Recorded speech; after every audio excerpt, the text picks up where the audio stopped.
need that sports encyclopedia. Where you at, Steve Kim? Got Trent in the cut. What up, man? The real Coach JB. My main man, Big Smitty. Are y'all ready for this? Ground like something to prove it. Came to a conclusion that is Smitty and JB and Smitty from West Coast to your side. Worldwide, we in your city. Keep it 150. We never change what's happening. Hurdle link In any metric, Coach, you cannot have Russell Wilson. Nick gave me my first offer. Like, you got to have that store and you got to be marketable. Hockey, football, baseball, then basketball. Oh, I love this fucking show so much, man. Are you mixing light and dark at 11 a.m.? I'm elated that I can be able to coach, that I can be able to mentor these kids, and give them everything that I've learned over the last 20 years. Smitty and Jason Brown, killed it, yeah, it's a rap. We what the game's been missing, we switched it and filled the gap. Smitty and Jason Brown, we killed it, yeah, it's a rap. We what the game's been missing, we switched it and filled the gap. You are now tuned in to the Coach JB Show.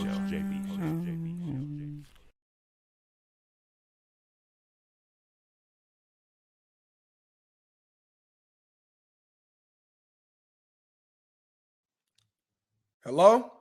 Can you hear me? Derek. Man, God, I hate this dang phone line, man. I'm sorry, JB. I spent all this dang money on this phone line, and the signal was horrible. I don't get it. Guess what? All right, appreciate you.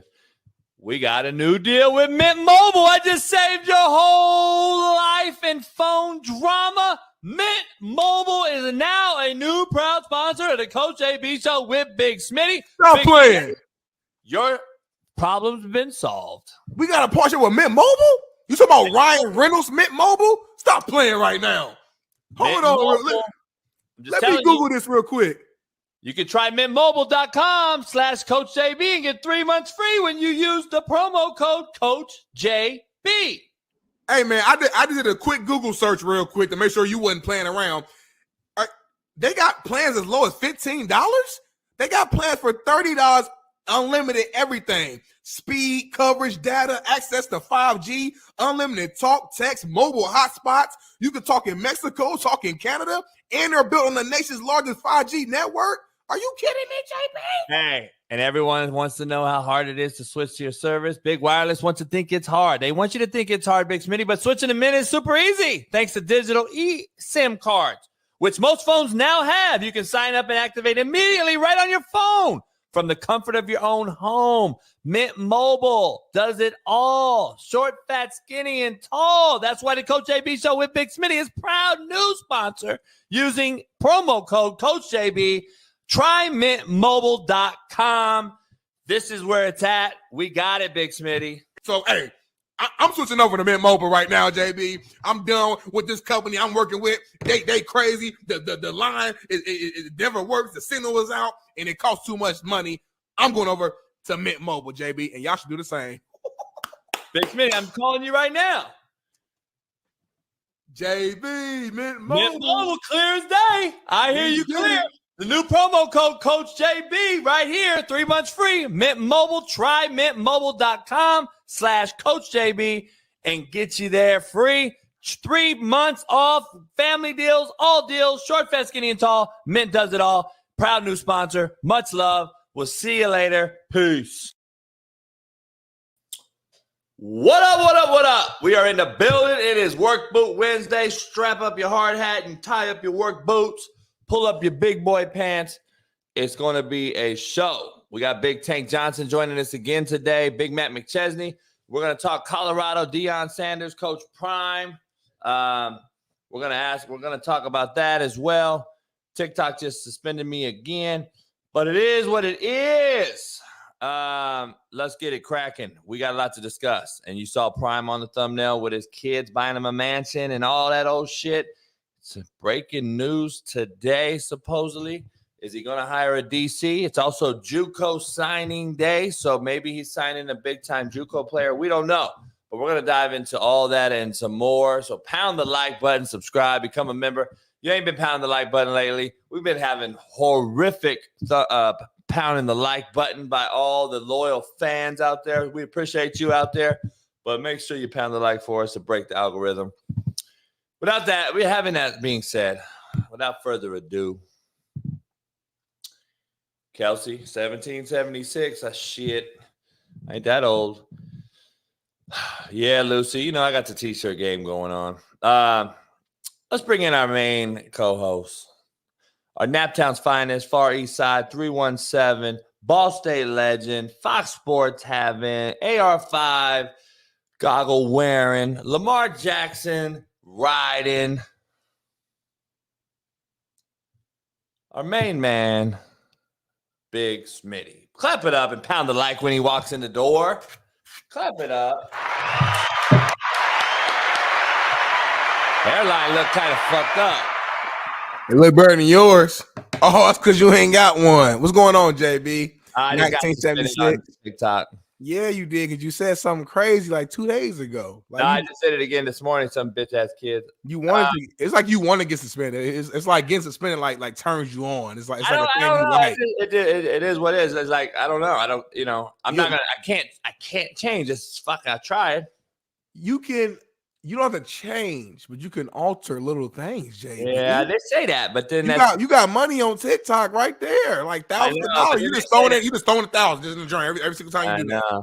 That's crazy. Money don't mean nothing to me. I'm not gonna go anywhere with it. I want to die and have $0 in my account. I don't want anyone to spend it, but you got to get it to spend it though. Anybody. I don't want not one person gonna have any $1 of mine. No, I'm not leaving it to nobody. No. Number one. Number two. I'm spending all that shit. I want to make sure when I'm on the deathbed, I'm like, I'm on Amazon Prime ordering shit. I get that. I'm empty my shit out. Like, fuck it.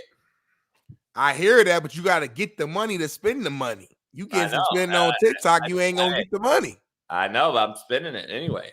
Now, he's on spending what I do have. What time did you go to bed last night, JB? It's a rough night right now, rough morning right now. I'm gonna tell you, I've been rough. I've been having a. I bet.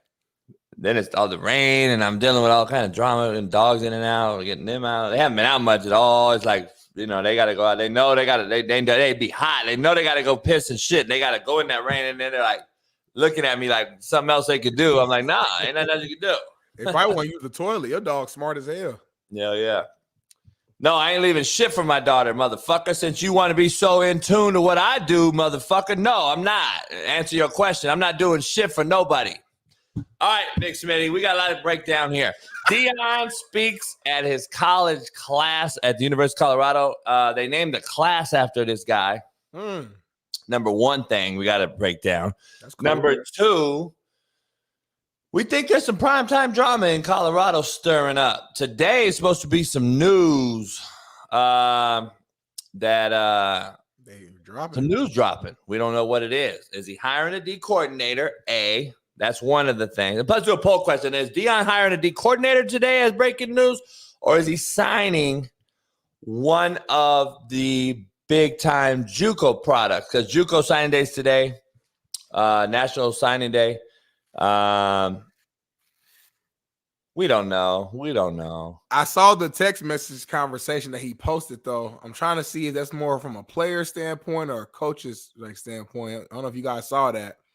I don't know. I mean, the fact that today's JUCO's National Signing Day. I mean, you think it's just a coincidence that today they're going to make an announcement on that particular? You know what I'm saying? Like, now that I know that, I have that knowledge, I think it's probably a player they're signing, low key. Guess we'll find out.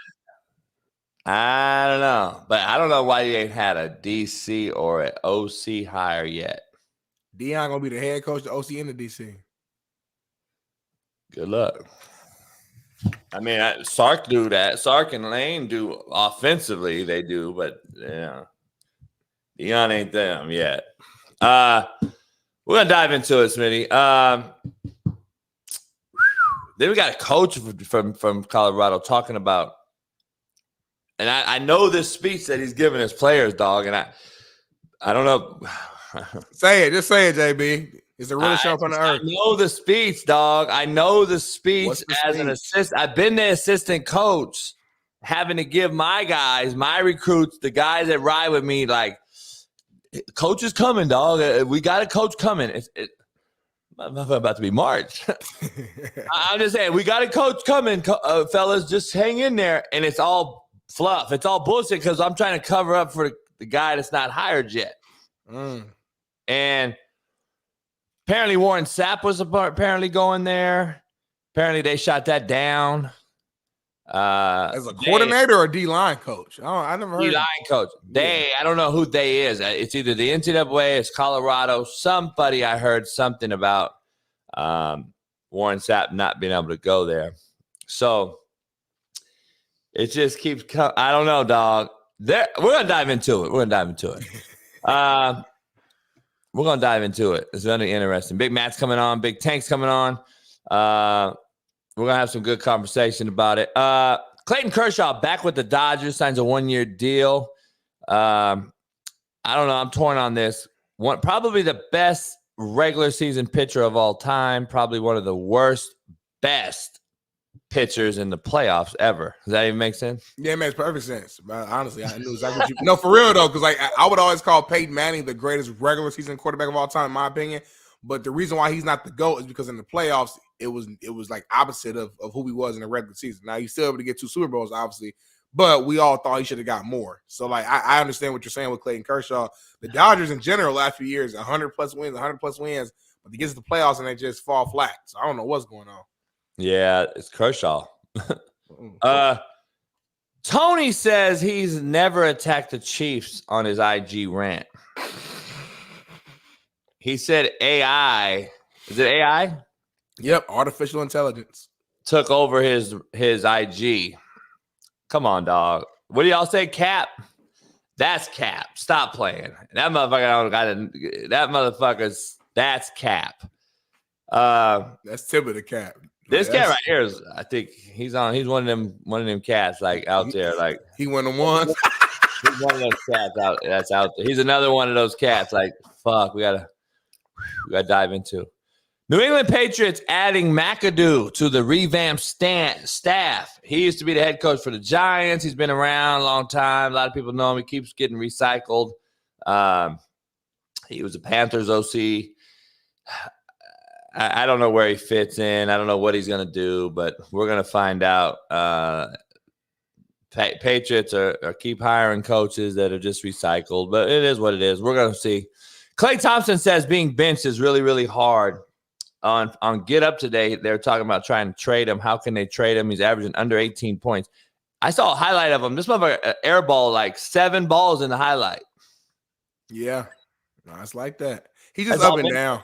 It's all mental, though? Nah, it's not all mental. The man tore his Achilles and then he came back and then tore his ACL. 2 of the worst injuries you could possibly have back to back. Yeah, you're playing, but he's just not the same no more. He doesn't get the same lift when he shoots. Yeah. He can't slide left to right defensively. He can't. Like, just a lot of stuff he can't do. On him. I think a lot of mental still eating at him. I mean, I don't know. I mean, last year he was struggling and then he ended up actually playing pretty well. He broke a record as far as the most threes I think he made in the individual season. We can hear it right here.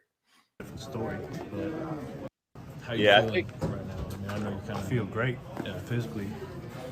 Mentally, probably a little different story, but such is life, you know. When you said it. I mean, is it just a shooting struggle? He's saying it's mental. There's something mental. I mean, I'm not even saying it's not mental, but I'm saying that stuff. At some point, you ain't played to finish the game. I got benched game 5 of the finals. Who the fuck cares?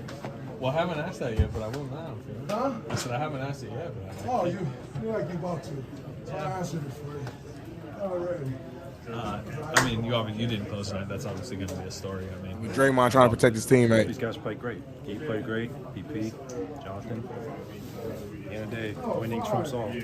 Is this an adjustment period for you? A little bit? Draymond always got to be in the motherfucking mix. I actually respect him trying to protect his teammate in that situation, though. Like, yeah, but I don't know if he's doing that or if he's just clowning. No, look, every time we don't like somebody, we don't like nothing they do. A motherfucker go save a fucking kid from a tree. He just want to be on camera. He's always the one, though. Why is he always the one? He's Why don't you leader. save your motherfucking self? He's you know this old saying, Smitty? You got to save your motherfucking self before you can save somebody else. He ain't saved nobody else yet. Who is he saved? He's always protected Steph and Klay. He's always done that. Talk. See, Draymond Green's the motherfucker that we used to beat the fuck out of in the hood. That's our real shit. He used to be the one we used to go pick on because that motherfucker thought he was the man, the tough guy. We used to go choke the fuck out of his bitch ass. And then he became I'm just a cool guy now. He's always going to be somebody else. He's a tough guy. Now he's going to be the cool guy when he goes to your new media or whatever. Watch. He's going to be the cool guy. He ain't going to be the tough guy no more. Telling you, he's a bitch. He can't save himself. How's he going to save Klay? Motherfucker, please. That motherfucker always talking some shit. I can't stand that motherfucker. Shave your beard too, motherfucker. Let that bald hair on your. This shit sound personal. Oh, we went from Draymond just trying to speak up for his teammates because he saw what they're about to ask him. You know to 20 seconds later, he's a bitch. That's now. How we do it in the hood. That's how we do it in the hood. We get personal. So if we ever see that motherfucker, we want him to say something because I know he won't. Hey, you saying that now? Hey, I don't know. If Draymond press you out, if Draymond press you, JB, I want to make sure you keep the same energy. I've seen that motherfucker multiple times. I bet you money if we're together and we see him, he ain't gonna say shit. Let's bet. If you clipped it, he ain't saying nothing to me. Let's bet. I'm just saying talking about me. Let's bet. That's all right. If he said, let's bet. Let's bet. Got me fucked up. If Draymond see that you called him. If Draymond see that what you just called him, if Draymond, any grown man, if another man calls them a bitch, and you see them outside, ain't no way. Ain't my no way generation, Smitty. This is a little bit older than your generation. This cat's not me. This cat is a bitch. He ain't gonna say nothing. They call him a bitch on social media every day. Charleston White and them motherfuckers. He be seeing them. He don't do nothing. What does he do? I'm not saying that man about to go fight you because that's stupid. He'll lose everything. But I'm saying he ain't gonna say nothing to you. You can't say one thing and then say the other. Like, you called me a bitch. We are fighting. Like, that is what we're going to do. Time out, JB. Time out. If I see you in person and you call me a bitch, we're fighting. I don't care where I'm at. I don't care if I'm LeBron James status or not. No, but you can say that. But like, I mean, that's ignorant though, JB. You know that. Yeah. Like that's idiot. What's going to happen to me? Draymond, well, not you. Maybe you're fine. Maybe I can go fight somebody. I'm good. We don't have the same amount of shit to lose. If I'm LeBron, what the? He's $100 million man. What are you talking about? Draymond can go out here and fight somebody, and all the phones and cameras. No. This ain't the '90s where you could get away with fighting somebody, JB. Everything's on camera, so it's a wrap. That's stupid. Like, I agree with you on all that, but I'm not saying Draymond's gonna come be the guy to initiate. I'm saying he gets called a bitch. There's gonna be somebody in the filming that shit that's gonna save him, and he'll be fine. He socked the dude at practice. Why did he get sued there? Yeah, well, it was his teammate, and it shouldn't have been on camera, which we discussed. All I'm saying is, if I put my money on it, hypothetically, if we did clip that clip, I'm not even saying we should, but if we do, if Draymond Green were to see that clip and he were to run into you outside, I'm not saying he's putting his hands on you. I'm not saying none of that. I'm saying I would be shocked if he didn't just say something to you. I'm not shocked. As a grown, he gonna walk right past you, but I was dude to call me a bitch. I ain't saying that to him. Like, what? That's crazy. I don't know. Only way he's saying something is that motherfucker's walking way over there and he's got 17 security. And you know that's fact. Stop playing. You know that's 1,000% right, accurate. He ain't saying nothing one-on-one in my face. I'm not sure if Draymond's one of the soft guys or not. I don't know. He might be. I don't know him personally, so I can't defend. I'm gonna say right now, if a basketball cat fucks me up, don't ever do show with me ever again. Get rid of me, and I'm gonna go disappear in life. JB, but basketball dude fucks me up, I'm out. But let's be real, JB. Like, I know as football guys, we always say basketball players are just soft, and overall, yes, but not every single basketball player can't fight. Not every single basketball player. You grew up with people who hoop from the hood, who you know can get down. So just think about that from that mindset. We hoop on the side we hoop for recreation. These are actual hoopers. There's a difference between hoopers that play for recreation, like ourselves and all the homies we grew up with, who are all built kind of like us. So let me ask you this. Go look at an NBA player. Motherfucker look like nobody in a long ass skinny arm. Draymond from Saginaw though, like Draymond from the hood for real though. Like it's not like he's just from fucking LA. Like he from Saginaw. I'm just talking. We're talking about one thing or the other. We're talking about basketball players, real NBA. All right, Ron Artest, motherfuckers that can't bench press 130. Ron Artest. All them motherfuckers are no. Hold on, it's Ron Artest soft. Come on now. You feel me? That's what I'm saying. This is what the deal is. He played in a whole nother era, though. You're looking at him like now the shit that you always defend, now you saying he's tough. Hold on. What I thought we weren't tough back then. See what I'm saying? He played in a tougher era, so we look at Ron Artest as if he's a tough guy. Look at the soft-ass pussies we're playing against right now that we're seeing today.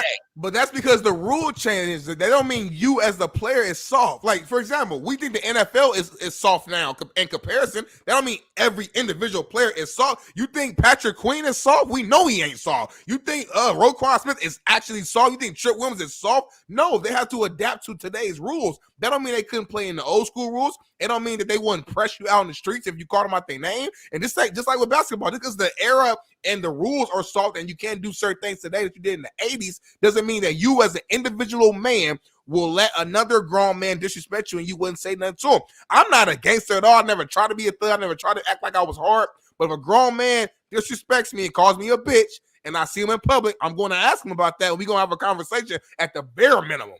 Like, at the bare minimum. That's all I'm saying. I'm not saying you have to fight and swing. We all got shit to lose. That's the difference, dog. That's the difference between where you're from and where I'm from then. Yeah. There ain't no conversation.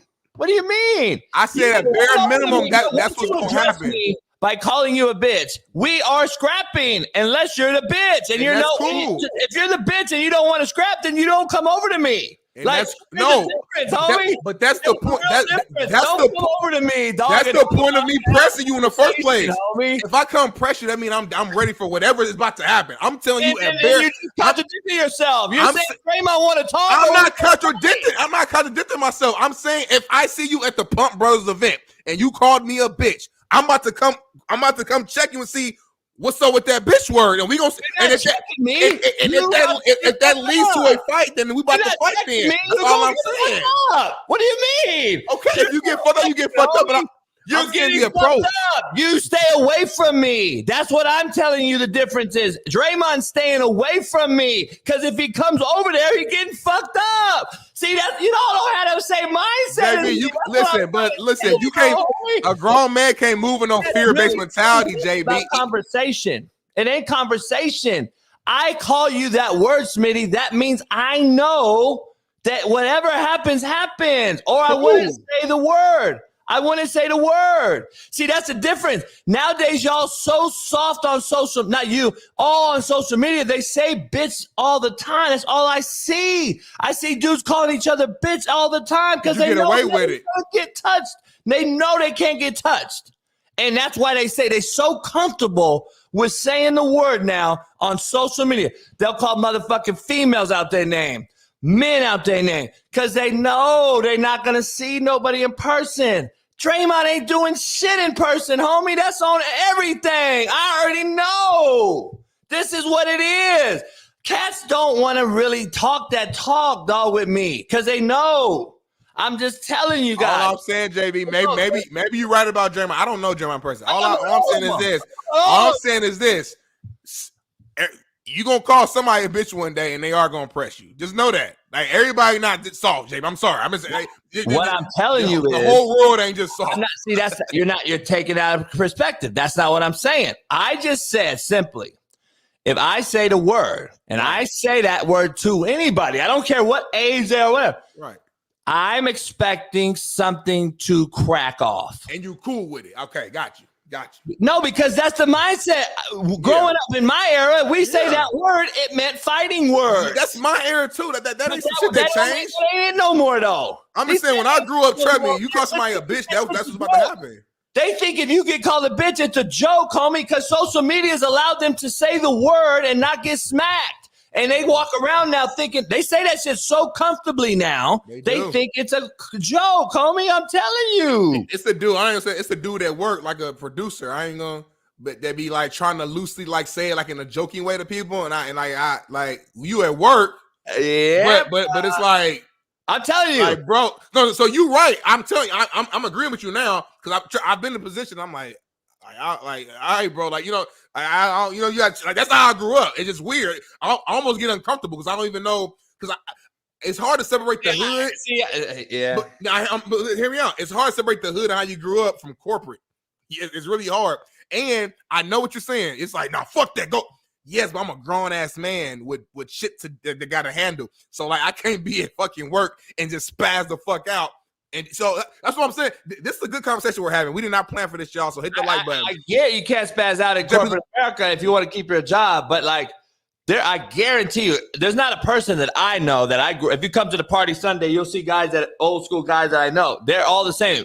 They would lose their job. I know. I feel you. And they wouldn't just necessarily just fire on them right out the gate. They're gonna say, "Homie, say that word again, bro. We're gonna have major motherfucking problem." And they're gonna get loud and ghetto, and it's gonna be known that you called me that word, fucking around or not, in front of CEOs or not, like. Yeah. There's going to be an issue. Now, you're going to either be fired, reprimanded, or something, but old boy's going to know.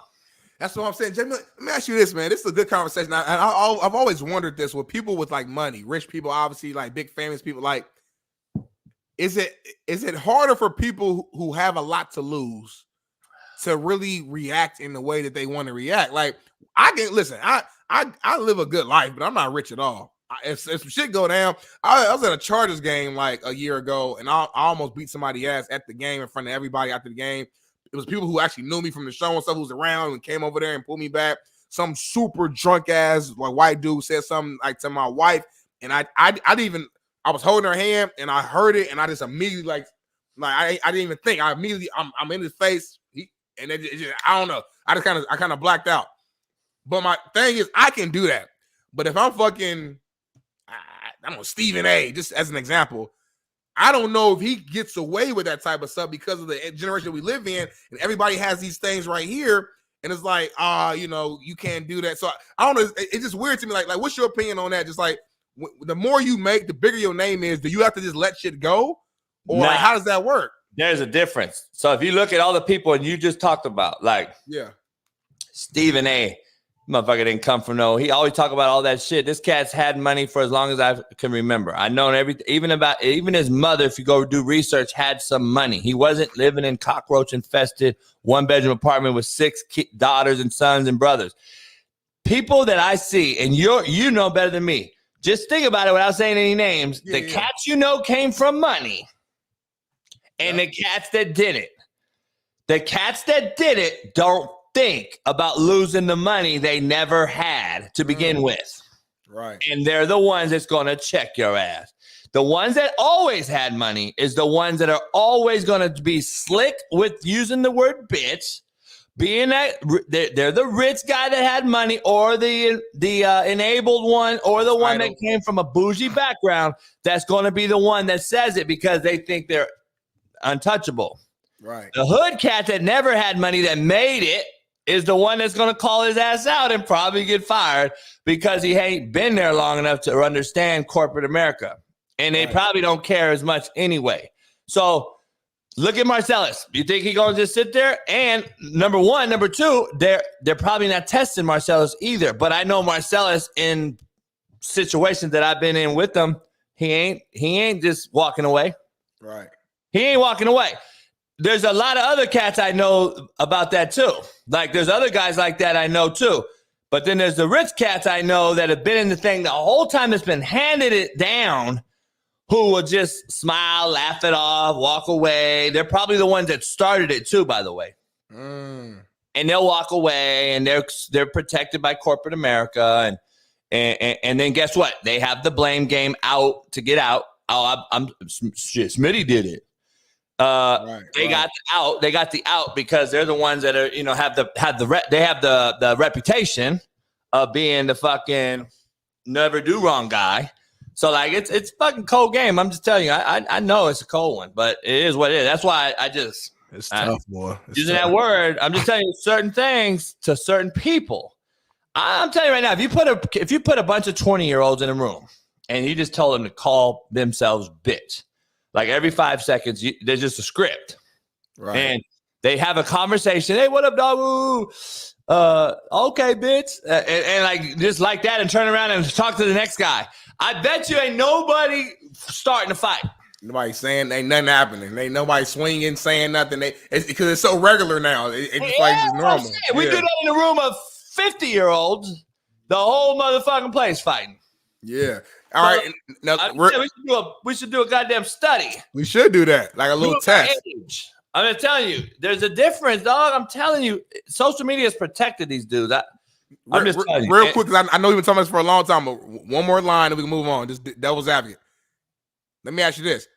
Have like my generation and your generation, do we overreact to words? Like, is it like when we remove our emotions from it, is this really more so us overreacting to some words that don't really matter, or are we in the right?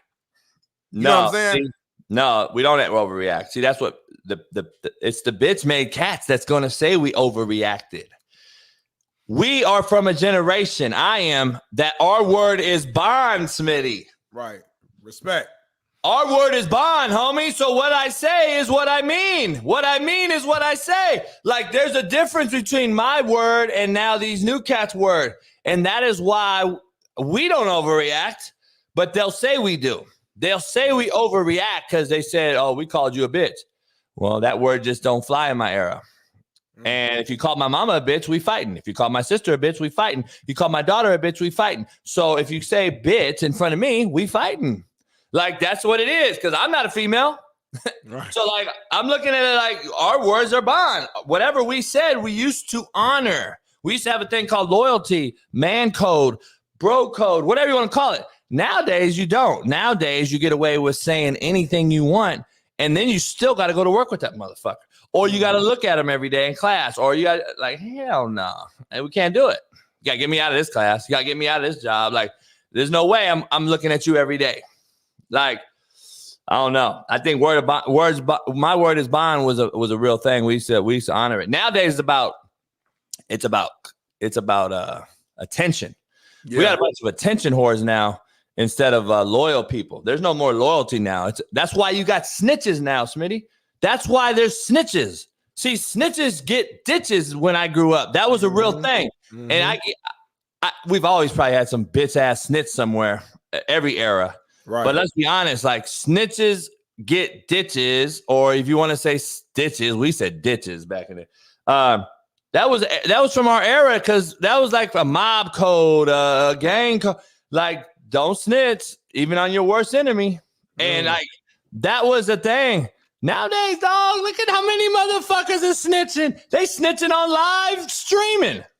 Like, these cats are snitching everywhere now because it's about attention now. It's not about loyalty no more. These cats will throw you under the bus in a New York Minute now over attention, over loyalty. And you'd be like, damn, my homie happened to me coaching. What do you mean? But I'm the asshole. But I'm like, damn. Motherfucker fell out because I fired him, and the motherfucker went out and went and snitched on me. What part of the game is this? See, that's the thing now. That's what we have now. It's about attention now. We seek attention, and it ain't no more loyalty involved. So I'm just like, it's crazy. I don't know. Moving on real quick to the show. Big Matt's going to join us. Big Matt's going to join us first.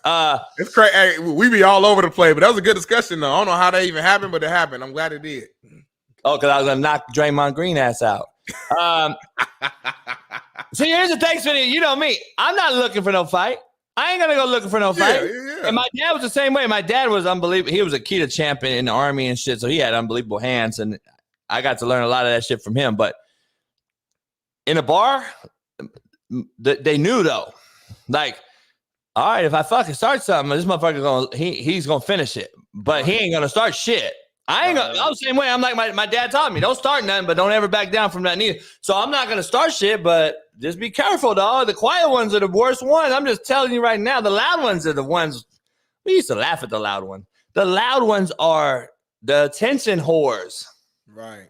The quiet motherfucker. I'm telling you, every I know is quiet. Sat in the front row, 4.0. Fuck it. At night though, whole nother ball game. Like, damn, I seen three murders on the news, and I knew he did all of them. I'm like, shit. And them motherfuckers in class the next morning on time, ready to learn. I'm like, what the fuck is going on? But we don't have that no more, though. We don't see that no more at all. These cats would talk about doing it. I stole 18 phones last night in Oakland Apple Store. Like, motherfucker. Like, see, our generation would have beat the shit out of that dude stealing because it's in our hood. It's in our neighborhood. Cat just stole 78 phones. One dude, one little kid stole 78 phones in Apple Store in Oakland last night. Damn. It's all over the news. They posted it everywhere. 78. I'm like, all right, see. RC Kane said, JB, you are the loud one. I know. I'm the loud one on the show, dumbass. How you going to fucking know if I'm not talking to you, dumbass? Joel Embiid out 4 weeks. No MVP. MVP's out the door. Discussion's gone. They're keeping this shit on the wraps, too. They don't know. They avoid the word surgery. Now they're saying surgery.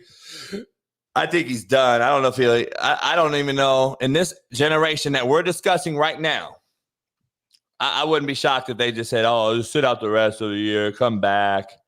I mean, we've lost Ja Morant this year. We lost Aaron Rodgers in football. We lost Deshaun Watson. We lost Joel Embiid's probably done.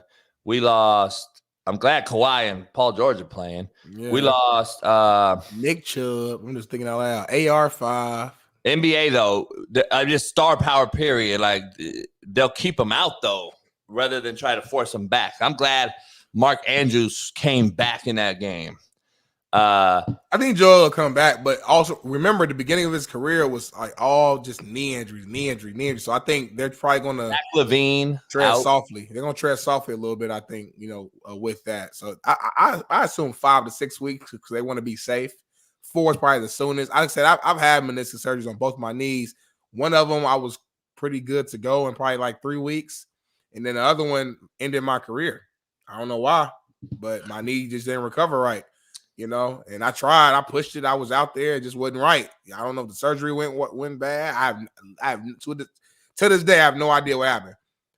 So it just all depends, man.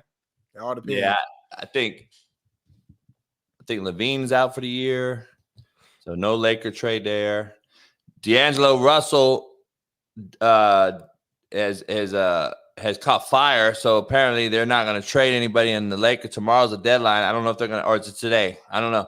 They're not going to trade nobody apparently because D-Russ he got caught fire, but that's fool's gold. I like D-Russ. Try to get him on the show one day.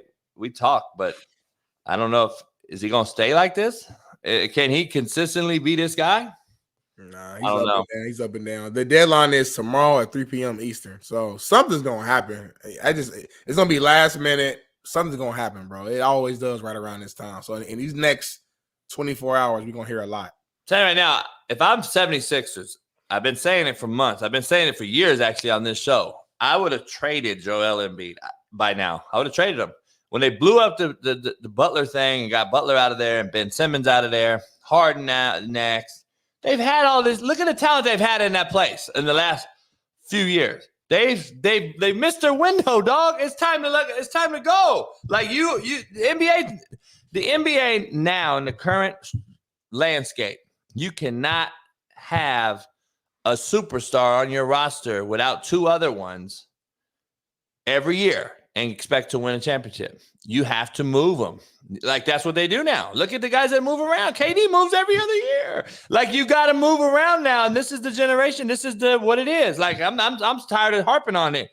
Yeah, I'm old school. I want Kobe to stay at one place the whole time, right? And go get 5 rings and say, fuck it, I did it all right here. That's why I respected Dame for so long. Couldn't get it done. It is what it is. Unfortunately, he's not going to ever get one either in Milwaukee. But I'm just saying they move around. They move around, dog. Like, you move around now. Why hasn't Joel Embiid done it? That's all I'm asking. Ben Simmons is a whole nother ball game, Smitty.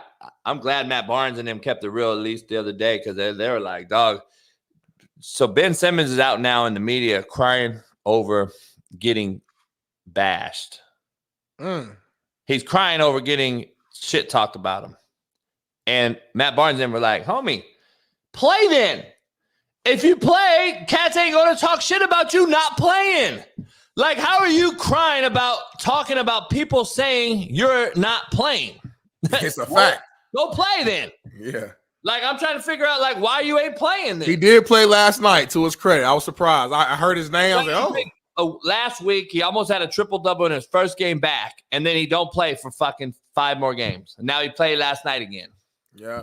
And they lost against the Mavs. Kyrie and Luka was on fire. If Kyrie and Luka, if they could be consistent together, oh my God. Like when they both hot, that Mavs team is scary. It's just that they're a little too up and down. Like Kyrie's on, Luka's off. Luka's on, Kyrie's off. But when they both hoop like they did last night, both had 35 plus points, was going crazy. I don't know if you watched the game. It was beautiful to see, man. It was beautiful to see. We're going to bring Matt in here in 1 second. Let's go through the rundown real quick. Bring Matt in. We'll talk about Dion, Colorado, and what's going on there.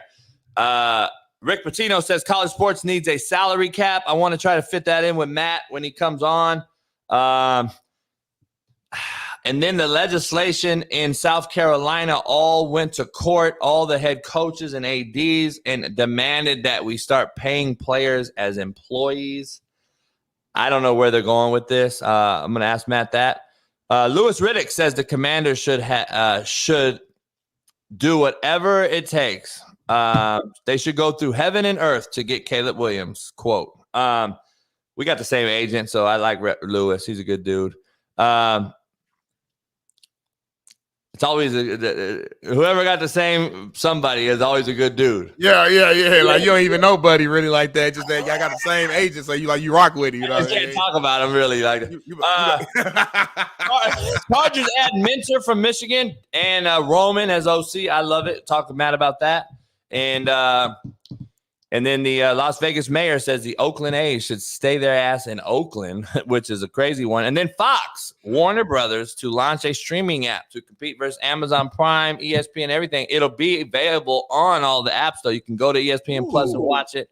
It's crazy how Fox, Warner Brothers, and ESPN are some sort of agreement on this. I find that interesting. Like all the beef don't matter. Sometimes you got to put that pride to the side and like come together for the greater good. It's kind of like me, you, and Matt. Sometimes we don't get along. We cuss each other out. Matt yells at me. He yells at you. JB yells at everybody. But we come together because when we come together, we are the Avengers. What's going on, y'all? What's up? Matt, nice hair, Matt. I like the slick. Yeah, a little slick back. He look like Johnny Bravo from Cartoon Network. I don't know who that is. Pull it up, man. But before Matt leaves, make sure we got a picture of Johnny Bravo, and we're going to put it next to Matt. How do you know all these fucking guys? Listen, I know a lot of people. I'm smart. I'm in media. No, I'm not a child. I know movies. I know sports. I know about the actors. Whatever you need to know, I'm here. I'm the black encyclopedia. I'm the hoodpedia. Matt, we got into a whole argument about the word bitch, how it's used, how this generation actually accepts it. I told him I could go up to Draymond Green and call him a bitch right in his face, and he'll do nothing. And I stand on business when I say it. We had an argument that back in the day, if you said that word to any man, our era, our age, you expect to fight. Don't say our era. Matt is younger than you. Continue. But Matt ain't your era. Matt's 42. Child. You 42? I thought Matt was like 39. You look good, bro. I thought he was 38, 39. Matt and Tank are the same age. Oh, okay. It's an old ass show. I need to call a few fucking 30-year-olds on this motherfucker. Yeah, I thought I was bringing in you. Matt and Tank are young to me. Shit. How about fuck you, bitches? I'm not young. Or I'm not old. How's that? He called you a bitch, JB. He called you a bitch, JB. Bitch ass motherfuckers. He called you a bitch, JB. And he said it again. And he stood on it, JB. Smitty, you know you're in person. You know that in person. You know that. And you know Matt is. You know when we talk. So it is what it is. JB, time out. Was I wrong? What? Look, Johnny Bravo right here. This is Matt. This is Big Matt right now. Strong as hell. I never heard of him. Glasses on, hair slick. This Johnny is Matt. Bravo is a pimp, suave motherfucker, so I'm cool with this. I'm Johnny Bravo. How you doing? Hey, Johnny Bravo. All right, Matt, how you doing? Brass tacks here. Fuck what Smitty talk about. Smitty on some bullshit. Some real shit. Hey, baby, can we show the thumbnail? Say no, Bailey. Is there a way to show the thumbnail? All right. Matt, I got to ask you what's going on. Supposedly, Deion Sanders Prime is supposed to announce some big news today. I don't know if that means D coordinator, O coordinator, signing day. It's JUCO National Signing Day today. I don't know if he got a big JUCO guy. Alan, you in here? Alan's in the chat. He runs the JUCO world on social media. He posted something yesterday. I'm curious if he knows something that's going on with Deion. So Travis Hunter got engaged. Deion got a house from his kids, $7 million. Shout out to them for giving his daddy a $7 million house. Gotta love that. I have no ill will. Shit, I wish I could buy my daddy a $7 million house when he was alive. But is it dramas, Matt, in Colorado? Is it just too much shit going on, or are they focused on football now after the walking into Paris and all the shit that's going on? Is this a team that you are familiar with that's ready to win ball games and not just do videos? Look, I think that Colorado is primed for a massive season. I think that their schedule sets up perfectly for them. They get their hardest games at home. Their hardest road game is at UCF or maybe in Kansas City when they play Kansas because they're renovating the stadium in Lawrence. A lot of this is speculation, but I'm never going to think that they're going to be terrible, especially with the people they have returning and the people they've surrounded those people with. All the off-season stuff, just because I don't like the fashion show stuff doesn't mean anything. Go do your thing. If you're going to do it, don't do it in week 3. Do it in the off-season. So at least they did it in the off-season. They seem to be working their asses off. They've got Marines up there running groups and shit. I'm with that. I don't know what the news is today.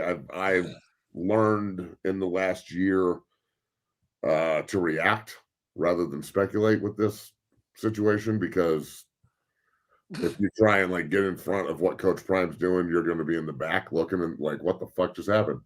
The house thing is awesome. I mean, the fact that a college player can buy his father a $7 million mansion. I know where that house is in Boulder, and it is wow. You want to talk about a nice area. I mean, I hope they have fire insurance, but other than that, I hope it's unbelievable. So, it's the fact that Shador and Shiloh and the rest of the family, all Darius and all the kids can buy their father a $7 million mansion. And then I love we're about to go to the league and everyone's about to leave and we need to make sure he's good. We forget that Prime's, 60 years old and he's going to be a grandpa one day here soon. Travis Hunter getting married, I would say, look, congratulations, bro, but you just got in the line to lose half of your shit, and you're not even 21 years old yet. So I personally, if my son walked up to me and said he's getting married in college, I would slap him until he was purple and be like, "Are you out of your mind? What's wrong with you, dog?" But he's not my kid, so Well, let me put another perspective. I'm trying to stay like Gen whatever Z fuck y'all call it. I'm trying to stay that way right now. Okay, I'm gonna turn over a new leaf for today's show. Shut the fuck up. I guess what we're all saying, and retrospectively speaking here, we have to be good nowadays in this current landscape of a bunch of different shit, Matt. NIL, transfer portal, paying guys, giving them Lamborghinis, buying them hamburgers, getting suspended. We don't know what's happening. We don't know what to do, how to do it. Something's going to happen. We thought a burger was okay, but a Lambo's fine. A burger's not. We don't know, right? So it is what violations for being at games you're not even at. Yeah, you're getting violations for being on the couch, Chicago backhanded and shit, and you're getting caught up by the NCAA.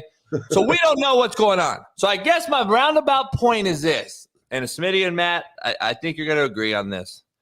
We have to be the new generation of coach that figures out the landscape, adapt or die. We always been doing that, but now we have to say, how do we adapt or die? And on top of that, allow for an absolute shit show to Matt and I, at least. Big Smitty's probably this is normal. So Matt and I is like, guy missing a meeting, going to walk a fucking walkway in Paris, and then comes back, buys her dad a house, then everything's filmed, and then we get fucking married, and then it's all this outside noise that we got to deal with, and then still the guy that can win dealing with all that is the new age guy, I guess. Yes, it is. Yes, it is. And you laugh and stuff, but that's what it is. Adapt or die. It is what it is. Can you deal with all the bullshit and still win? That's way up there. You better adapt or die. You better. But at the same time, I think this kind of shit is happening a lot of places, with the exception of buying their dad a house, because not everybody plays for their father. Right. But I think this kind of shit happens a lot of places, bro. It just, the national media's eye is still fixated on Boulder and Dion. So whatever he does, whatever he says, it's going to blow up. And it should. I'm not saying it shouldn't. I mean, he's a fucking superstar. So his kids are superstars. I mean, Shador, for his, going back and watching some of those games and like not being a fan, because it's hard. I'm not a fan of anything other than Colorado. Right. Like, I don't give a Tiffany fuck who wins in the NFL. I don't care. If the Jets win, I guess I'd root hard, but what are we talking about? So, like, I don't really get. I'm glad the Nuggets won last year for the first time ever. Like, that was cool growing up here and seeing them win a title. I've never played basketball. I guess I'm a fan of that, but I don't die hard. I'm not like, I don't watch every second of every game. I know what I'm talking about, but I'm not like, I don't have season tickets. So the only thing I really care about from a fan perspective, the only thing that actually ruins my day is bad football in Boulder. And last year, as dominant as Travis Hunter was and as good as Shador was, under fire constantly. And the people that they've gone out and then fortified around them, I understand that college free agency is still up in the air to see if it works. The whole Caleb Williams thing in Oklahoma and moving him and Mario Williams and all those cats. It worked for a year, and then they went 7-5. So, last year in Boulder, they had a chance to win, I think, 6 or 7 games, and they ended up winning 4. So I think that there's a bright future here. I'm very eager to see who they're going to hire. I mean, at some point, you need coaches on staff that are going to be, around your guys and coaching your guys and meeting with your guys and recruiting and doing all of that shit. I'm not concerned about it, because I'm not going to sit here and speculate like I know what's going on. The announcement at 10 a.m. today, we'll see what that is. But Matt, I've heard this conversation, Matt. I've been the coach. I've been the assistant coach that had to play the role and be the subordinate, understand protocol. I get that. That's how coaches used to be anyway. Protect the head coach. That's our fucking number one job as an assistant coach. Protect the head coach, the man that gave you the job. So I've heard these conversations. I want you to hear this conversation if you haven't already. But it's kind of telling me there. So we'll talk about it after. Listen to this. Hold each other accountable, man, because that's what I'm going to do to you, all right? And if you want something, you need something, let me know. I'll be in my office. If you want to watch some film, but you got to let me know, because I'm going to be busy these next couple of days with the coordinator situation, all right? All right? Y'all be safe. Y'all too. Ooh. Right. Gonna be exciting. It's gonna be exciting. Gonna be somebody gonna let you guys play. Somebody come in and let you guys play. You ain't got that long, man. A lot of guys not here that long.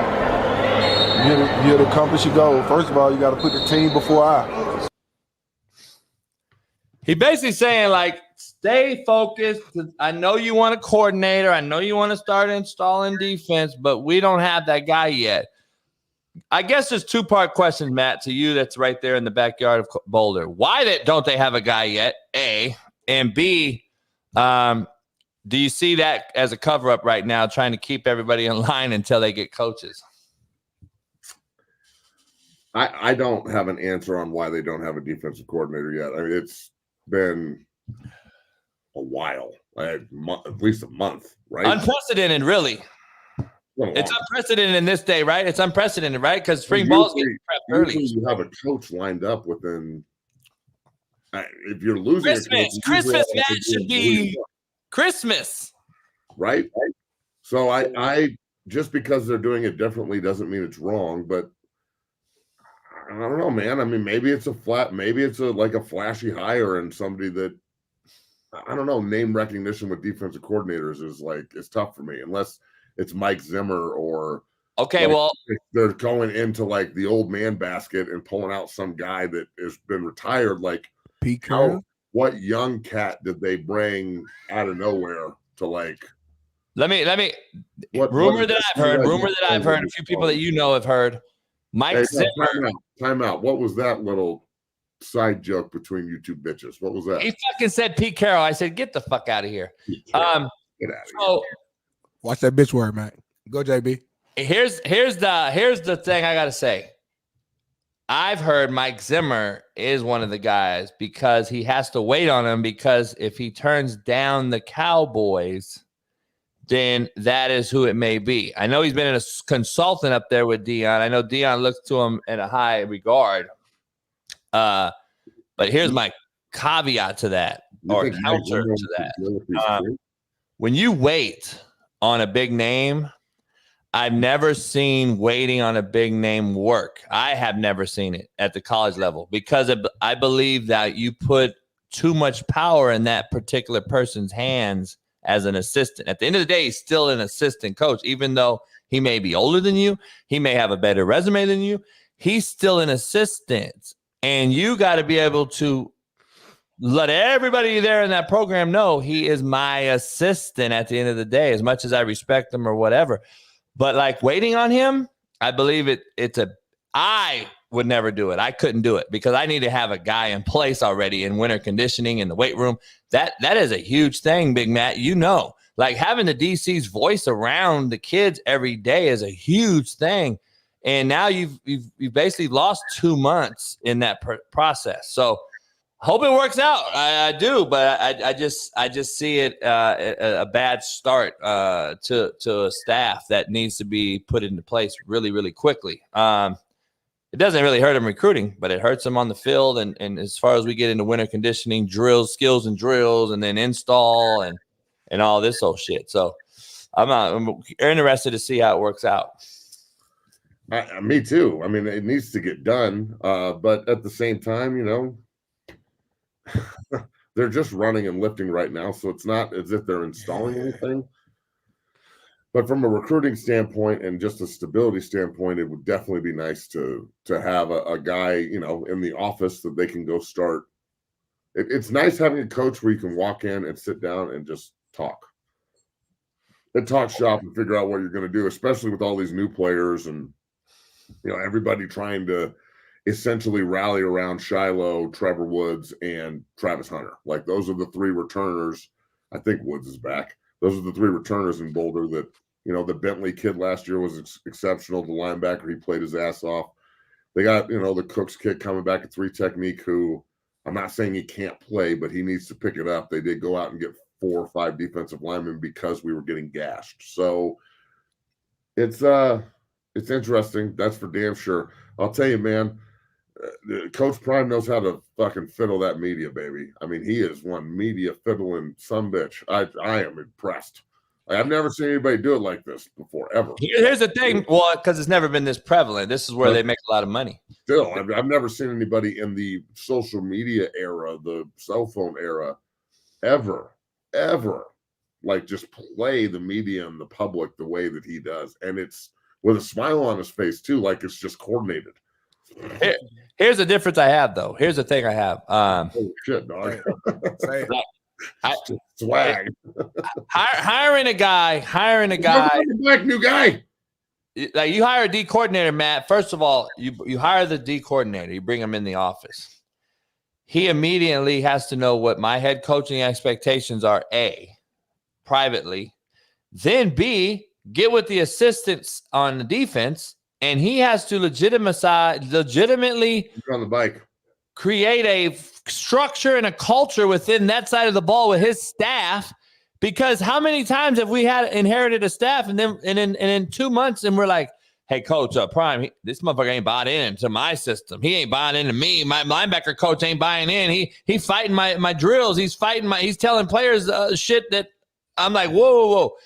How many? There's not a lot of room for error, I guess, is my point. And I'm glad you brought that up, because let's look at what happened last year. And I'm not, for all the Colorado fanboys out there, for all the Coach Prime fanboys out there, it's not really Colorado fans. It's Coach Prime fans that have adopted Colorado because this is where he coaches. I'm not talking shit. I'm evaluating what happened. When you're in the middle of the season and you change offensive coordinators from a guy who was a head coach, and then that coordinator leaves, and you lose your defensive coordinator to an assistant job, not a coordinator job. He takes a demotion to leave. The other coach takes a promotion to leave, but he did get demoted last year in the middle of the season, which is embarrassing. Well, I don't know if that's coincidence that we're struggling finding coordinators. I'm just saying, like, I'm not. I'm saying maybe coaches, because I talked to tons of them. I've got Beaton Ball on tomorrow morning for the great offensive line coach at Oklahoma. He's on my show tomorrow. I'm going to talk to Weddle about this today. I know you guys talked to him today. He's on my show afterwards.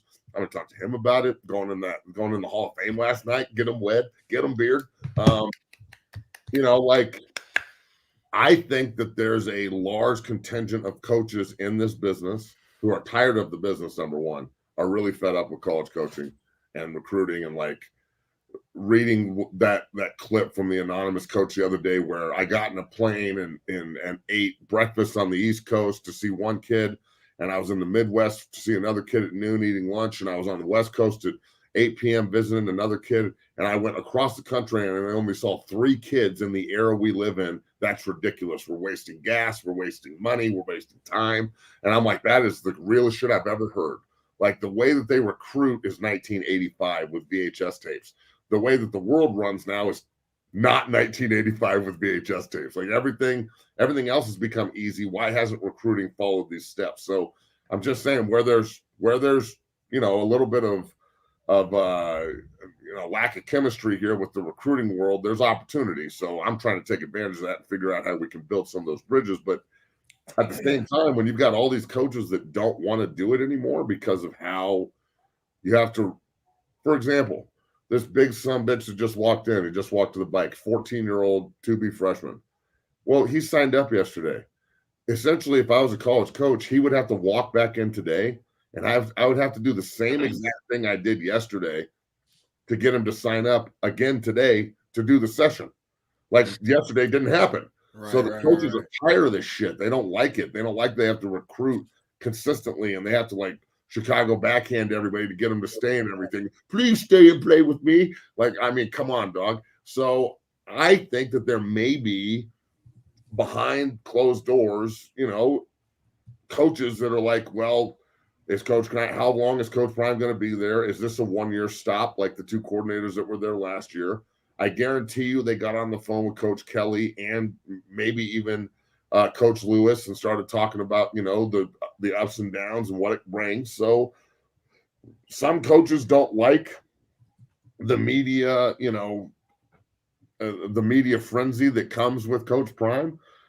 Smart. I'm telling you, if you're a smart, young, good football coach, look what happened to a guy who got demoted last year in the middle of the season. He's now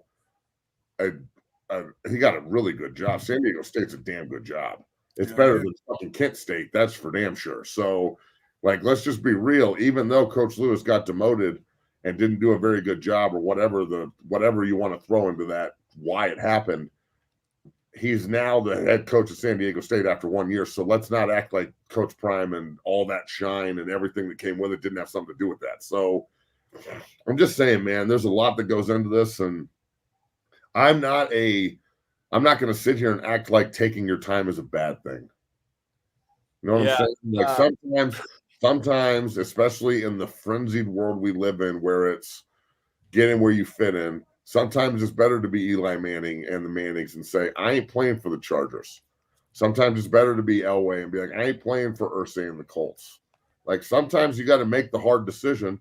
That was way back in the day, child. I know what it was. You were an itch in your daddy's pants. And I'm 30. I'm a grown ass man now. Yeah, I'm 30 now. But goddamn, bro, you're still watching cartoons and shit. It's 30 ain't good.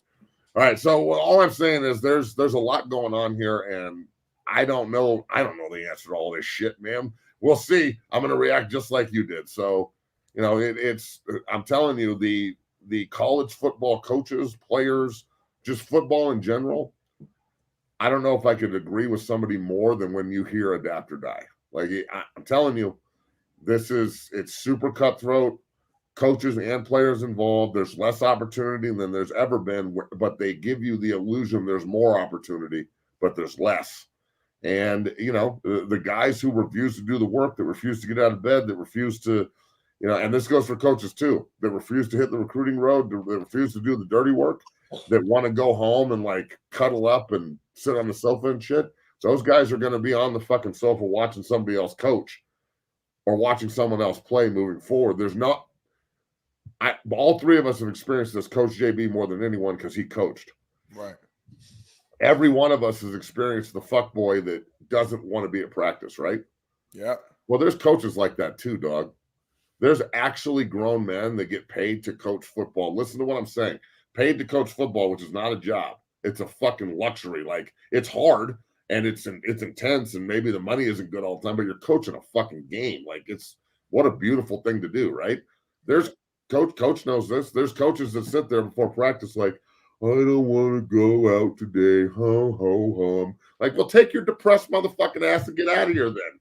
Like, all the players that I've ever been around, professional athletes that get paid millions of dollars that sit in the fucking locker room before practices, like, are depressed that they have to go practice. What? We talking about practice, Matt. Yeah, I get it. I'm not talking about basketball though. I'm talking like the difference between all these other sports and football is all the other sports play every other fucking day or back to back. Right. I don't give a shit if Allen Iverson doesn't go to a shoot around. Like, give me a fucking break. That's not going to make or break AI's career. I think he's pretty good.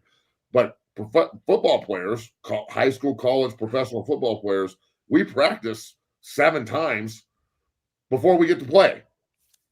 So it like 2-a-days and all this other bullshit. Like, you only get so many payoffs in football. So practice is extremely important. It's important to like develop. It's important to see who you are as a man. It's important to see what you are as a player. And the coaches, it's just as important for them too to get better at their craft. So I don't know, man. I think there's a lot of people that want the bag and don't like the work. And well, kids don't love football no more. That's clear as day. It's not a debate. That's the question I ask all the time. I asked you yesterday. Do you like this kid or do you love it? Because when I dump your ass, you're not going to like that. When this kid's in here pushing sleds, he ain't going to like it. You can't love it no more. You cannot love it no more. It's an impossibility. It's impossible to love football because when you love football, when you love football, bro, just think about this. What'd you do every day when you love football?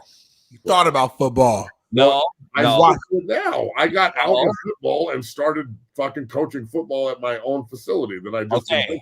You did everything humanly possible to make sure you were available to play football. That's true. That is what you have to do if you're going to tell me you love football. So guess what? These kids don't go to class anymore because what? They don't love football. There's no repercussion. You don't have to go to class no more as much as you had to because guess what? I'll enter the transfer portal. I didn't go to class. Y'all didn't go to class either, JB. So you got to use the next one. You know what I'm saying? You had to do you were eligible though, motherfucker. Because the coaches pull strings. You had to be eligible. You did enough to be eligible. Pull some strings. You had to be enough. You had to do enough to be eligible. Fucking math mods, bitch. What? You had to be enough to do eligible. Stop fucking playing. You had to do enough. I had to work 10 times as hard to be eligible because I didn't go to class when I was supposed to. So then Me too. Summer. I actually got good grades, so I was all academic, all Mac. But continue. We know. So what I'm saying is, if you got to do everything humanly possible to play the game, and now you don't, you can't tell me you love football. Like it's just there's no. You can't roast him for what he just said. Huh? Academic all Mac. I was all Mac on the football field, and the same year I was all academic. I had a 3.7 GPA during my junior season. Hey, and I balled on the field. I did everything. See that right there, over there? That's a degree. You want to know what's not on it? My fucking grade point average. Hey, Matt, let me ask you this, though, before you get out of here. There's two things I want to finish with. Number one, part of me wants to coach one more time to do it my way still and see if I can do it my way. See if I can do it my way. Because my way is always adapted. I've always adapted, but I've also always make sure that the kids recognizes real as we know. I still believe that kids will do it. They will still do it if it's pushed the right way. Like, I think we allow so much nowadays, and we use so many fucking excuses that, oh, it's a YouTube video and we're videoing it and blah, blah, blah. There's so many fucking excuses. I'd rather be Dan Lanning and lay low than film everything and get my ass whipped. I'd rather lay low and whip that ass. And that is what I don't think we do anymore. I don't think we do that at all anymore. I think the whole thing has become a spectacle. And I think we have to appease the players. And I think there's still a way to do it. And you can still do it and get away with it. And I want to try. Half of me wants to try it one time. And then if I fail, I can say, yep, this ain't for me. But at least I still think I could do it. And I think the kids would actually buy in. But I don't know if anyone's doing it anymore because they're not holding these kids accountable no more. They let them do whatever, and they suck their dicks and fucking kiss their asses. And I just don't think – I think there's a way to do it where they will believe you if you tell them. Now, having said that, the mass exodus of college football coaches is a real thing. It is happening, and it's going on. People are telling me every single day they want to get out. Chip Kelly today is interviewing in the Seattle for the Seahawks OC job. The Boston College just lost their head coach to be the D coordinator with the You're not gonna go leave UCLA to go be a fucking OC back in the Pacific Northwest. You are if you're tired of fucking college. No, that's what I'm saying. He's not just doing it just because he wants to go be an OC again in the NFL. I'm going to talk to Beaton about this tomorrow, but every single coach I talk to talks about this.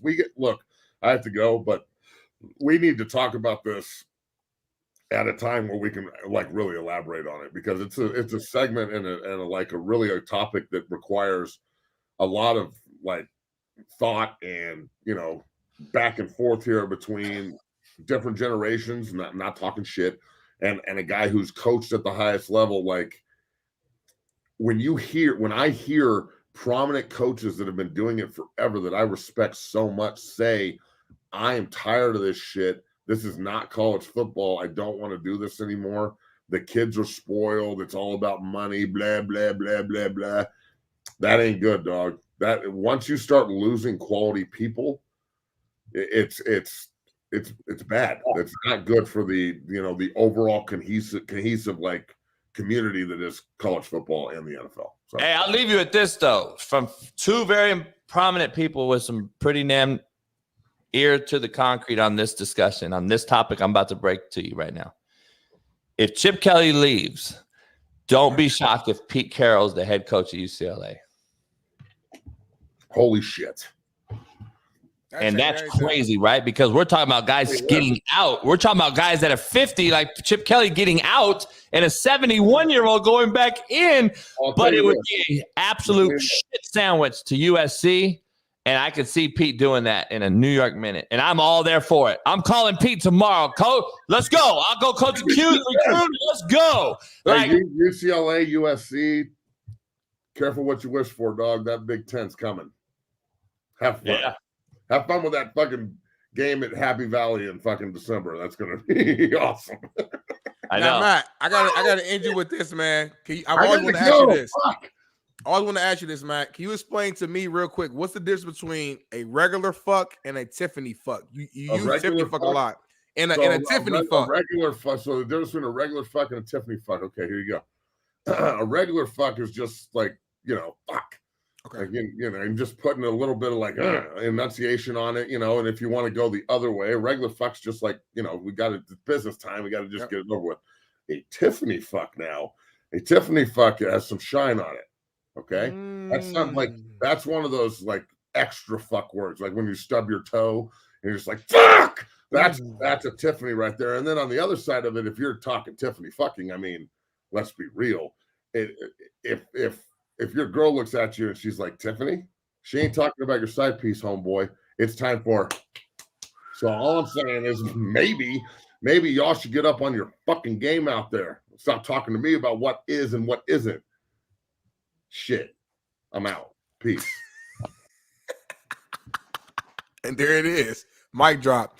Man, shout out to the chat, man. We got over 1,000 people in here on today's Wednesday. Damn, do we? On a Wednesday. I thought we had like 500 or something. This is our best day. This week is a Wednesday, man. Shout out to us. For some reason, I think it's a Super Bowl week, and it's always like that. Should be a big week, Super Bowl week. But shout out to Tina, man. We got another sister here. Let's make her down.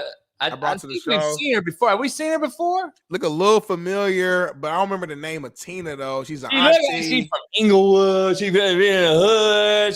She at Roscoe's right now on her phone chatting, eating chicken and waffles right now. Stereotypical racist show, but she eating right now. Roscoe's talking shit in the hood. She gonna probably run up on a cat that know me. You know JB Farrell? Yeah, no, JB. She's more of a homebody though. Like she'll go to Roscoe, but she prefers to like cook breakfast. Like she probably in the kitchen right now, but boxer shorts on from her dude, wife beater on, cooking some like eggs, some leftover chicken from last night.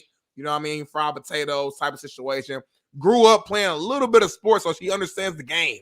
To an extent, she likes sports. She's used to being around other men and being the only woman in the room. So she's okay with the rough type of conversation, stuff like that. You know what I mean? She plays sports. Her family plays for her brother. They used to like, she used to play tackle with her brothers and shit. She probably got like 3-4 brothers. She the only girl type shit. Like motherfuckers in the hood knew not to fuck with a Tina because like she gonna call them up. You know what I mean? So, but if you cool with her, she's super cool, super loyal, have your back. You know what I mean? She cool as hell. So yeah, so people on Twitter are in the chat on YouTube. I didn't know how that worked, and they're like, "Where's over 1,000 people at? There's only 19 people on Twitter. Nobody cares. We're on YouTube. You fucking idiot." So look, we gotta figure this out. We're the only show. I was requested to show this by some prominent people. All right. And we're the only show to actually talk about it. I know it makes Smitty uncomfortable because he has to go to mainstream media later on, but shoot, here it goes.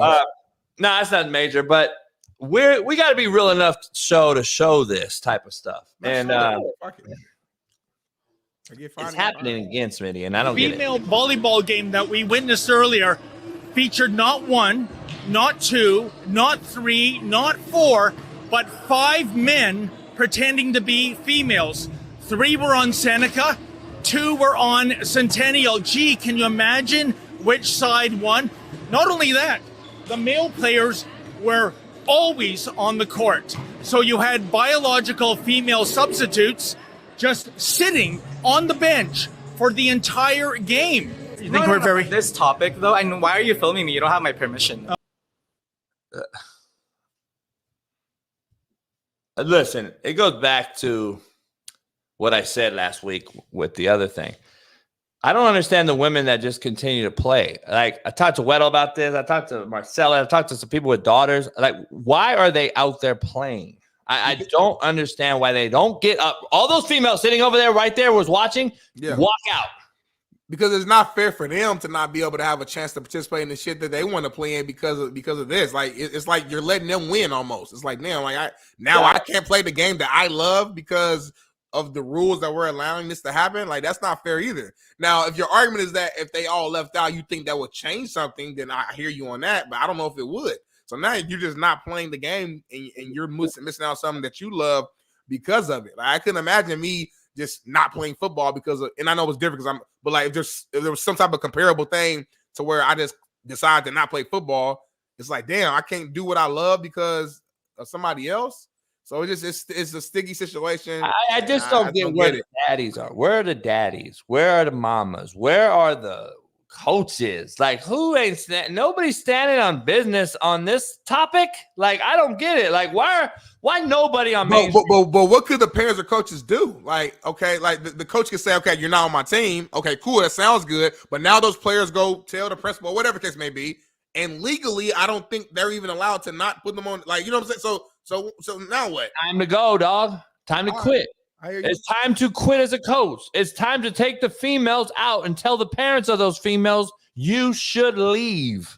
Like, that is what a real leader should do. Like, you're allowing it or coaching it. I don't care what anyone says. That's the truest thing on planet Earth. Like, you allow it or you coach it. Like, there's no way that I'm sitting there as a coach of women and I'm going to sit there and be like, okay, dudes that play with my son growing up are now playing against my women, girls. Like, no. Like, I don't understand how we're allowing it. And I don't understand where the mamas are and where the daddies are. And then I don't understand where the mamas or the daddies of these made-up humans are. Like, I just don't understand where the parents are on both sides of this whole equation. Like, I don't get where the parents are. And I guess I do see where the parents are on one side. They're the ones pushing it, which is crazy.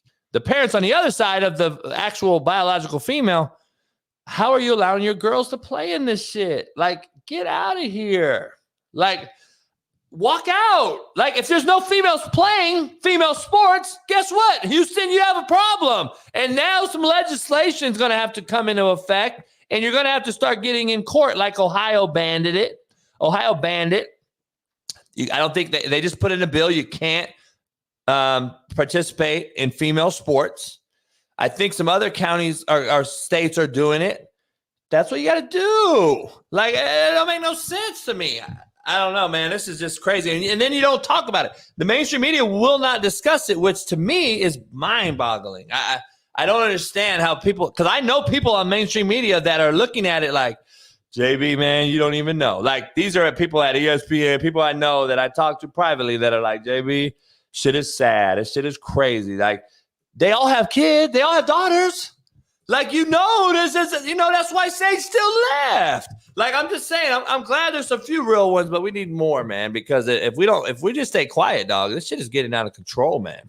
Like, pretty soon, you're going to have a female changing the brakes at the mechanic shop because she thinks she's a dude.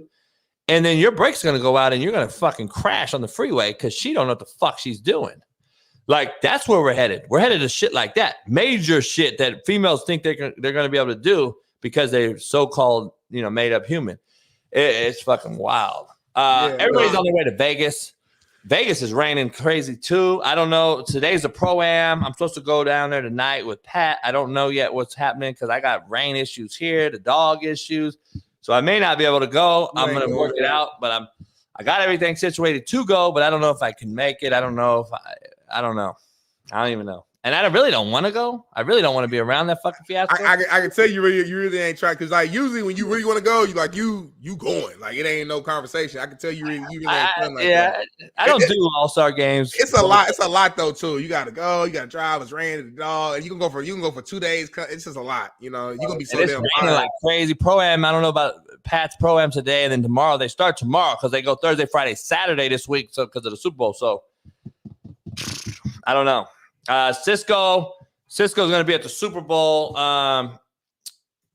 The Glazer Clinic is also right here. It's in Irvine this week. They moved it up because it used to be in Vegas during this weekend, but the Super Bowl is in Vegas. So they changed it, moved it to Irvine, Orange County. And it's horrific now, though. It's fucking horrible. Ain't nobody going to that clinic, Cisco. Cisco is going to be you, Ports, and one of your assistants. When you say Cisco, are you talking about? Nah. He's the head coach in high school in California right now. He's a comedian also. So he's been on the show. I know. Shout out to Cisco. I'm messing with him. Yeah. Hey, somebody sent me the song that you fucked up yesterday. You thought it was a country song. They sent it to me. It's actually a Brazilian song made by a Brazilian singer. The one that you started to sing. Nah, it's Carrie Underwood. I was singing. Carrie Underwood got it from the Brazilian original. The original. I ain't talking about I'm talking about Carrie Underwood. I don't know no Brazilian. I'm talking about Carrie Underwood's song. Carrie Underwood stole it from the original. Is what we're telling you. I don't care who stole what. That's what we do in music. You know how many samples? That's all hip hop is made on is samples. So I don't care about who made the original. The one I was singing that I know is Carrie Underwood, who's a country artist. Every single rapper that stole a Bob Marley sample track, everyone knows it's Bob Marley, and they all say it. That's Bob Marley shit.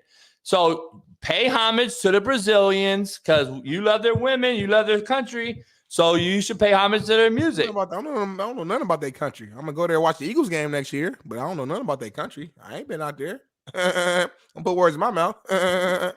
So anyway, shout out to Carrie Underwood. I took that key into the I don't even know who that is. 19. I swear to God on my daughter's life right now, I could not tell you in a lineup who Carrie Underwood is. Bradley Keefe, I'm sorry, but I know we working you today. When you get a chance, no pressure, no rush. Can you please find a picture of Carrie Underwood and show JB? I just found out who Taylor Swift was with all this drama, dog. How you don't know Taylor who Swift? the fuck is Carrie Underwood? I've never seen her in my life. I probably have seen her. I'm not gonna lie. I don't know if I've seen her once I see the picture, but I do not know That's who it why is. you need me on this show, because I bring levity. I just bring a certain level of knowledge that like you stuck in like the 80s. Like anything before the 80s, you don't, like after the 80s, you don't even know. It's like you just in a box. You don't go outside. You don't hang out. All right, good segue. Yeah. Let me ask you something. Please ask me. Of current, just in your let's just say last 10 years. Okay, last decade. I don't even know who the fuck is out there no more. Give me some legendary new booty rappers, singers, hip hoppers, country sing, whatever, that have died and made an impact on someone's life like my generation old guys dying. Who has it been? Name me a motherfucker that has really influenced people, like people, like life, like music. Give me a real motherfucker that's really influenced something. I don't want to disrespect, because I don't want to say a name and then you react like, fuck, because I know what you're gonna do. Just say a name, these people are dead, so I don't want to. Nipsey had a huge impact out here, a huge impact. People from LA, inner city, were like, because I know I got a lot of homies who's actually from like the Slauson area, Baldwin Hills, or Nipsey. You said what? You better not say Pop Smoke or Nipsey. I didn't say Pop Smoke. I said Nipsey. Oh, but Nipsey, I'm gonna say Nipsey had one album. Everything else was underground. It was all mixtapes. I know, but I'm saying like he was one of the, like he was the guy who you see in the streets for real. So I'm just saying from people who I actually like, who I'm with. I'm saying like actual conversations of people who from that area. It was bad. Like you saw the funeral. It was crazy. It was fat. Like that's now social media though. Like the funeral was real life though. The funeral was like really, what did Nipsey really? I want to know what he had. Like, I think you took a street dude who.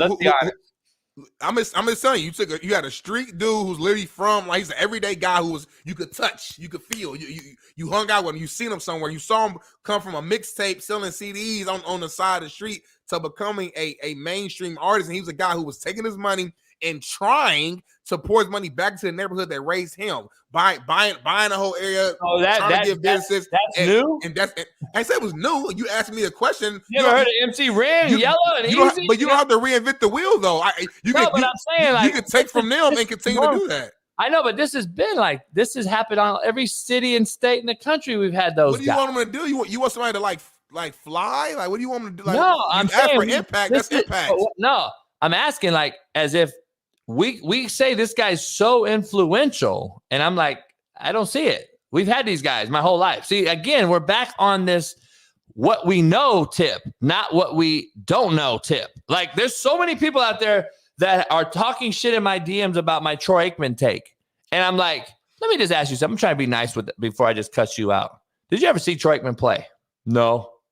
Like, it blows my mind, homie. Like, this is what I'm saying.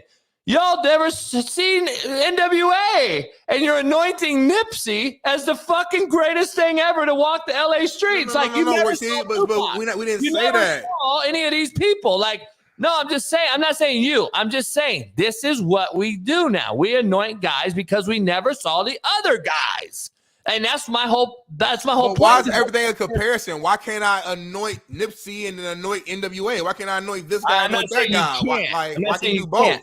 I asked the question though: who's been influential for just the last 10 years? Last decade, yeah, that's the. I mean, Nipsey. There's only so many rappers that died. I didn't say rapper. Just anybody influential, hip hop, rapper, singer, R&B, whoever. Like, listen to who has died. Okay, in the last this century: Michael Jackson, Prince, Tupac, Biggie. The list goes on and on and on. The point I'm making is when I hear Pop Smoke and Juice WRLD or whatever the fuck, I don't even know who they are. mentioned with those guys, I get the cringe vibe that y'all speak of. Like, y'all really try to compare because you did not ever know who Michael, Prince, Pac, Biggie were. I can go back to Elvis and everybody else that's fucking died all the way to La Bamba for Cisco's namesake. So we could go back to Richie Valens around this motherfucker. There's no more legends that really touch guys like the Bob Marleys of the world. That when we lost Bob Marley, motherfuckers was killing each other off. Our legends are still alive, though. That's the Whitney Houston. But our legends are still alive. So, like, I mean, when Beyonce dies, it's going to be a real fucking situation. Like when Lil Wayne and Jay-Z die and Nas die and Drake die and it's going to be some situations. They just haven't died yet. So I don't. How you comparison? When Beyonce died, when Beyonce died, when Taylor Swift died, best believe when Carrie Underwood died. You though, that's you. That's what you're missing. You're missing my point. You're missing the point of what I'm saying. The point I'm saying is we refuse to do any homework or research and really pay homage to the ones that really, really, really did this thing. You just said it.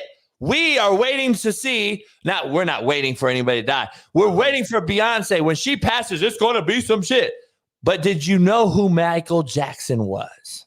Did you know who Sade was? Yeah. Did you know who Whitney Houston was?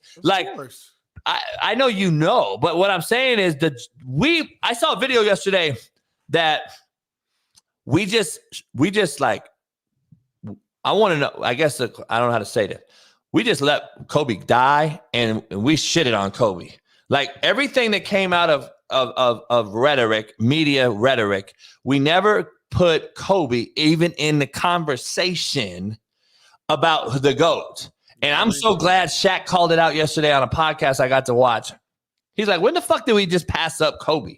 Because when he passed, and then again, self-anointing, because we're about what's in the now, we just let Kobe go to the wayside. And it happened before he died, bro. I was the one, I'd be like, why the fuck we talking LeBron versus Michael Jordan? Where the fuck happened to Kobe?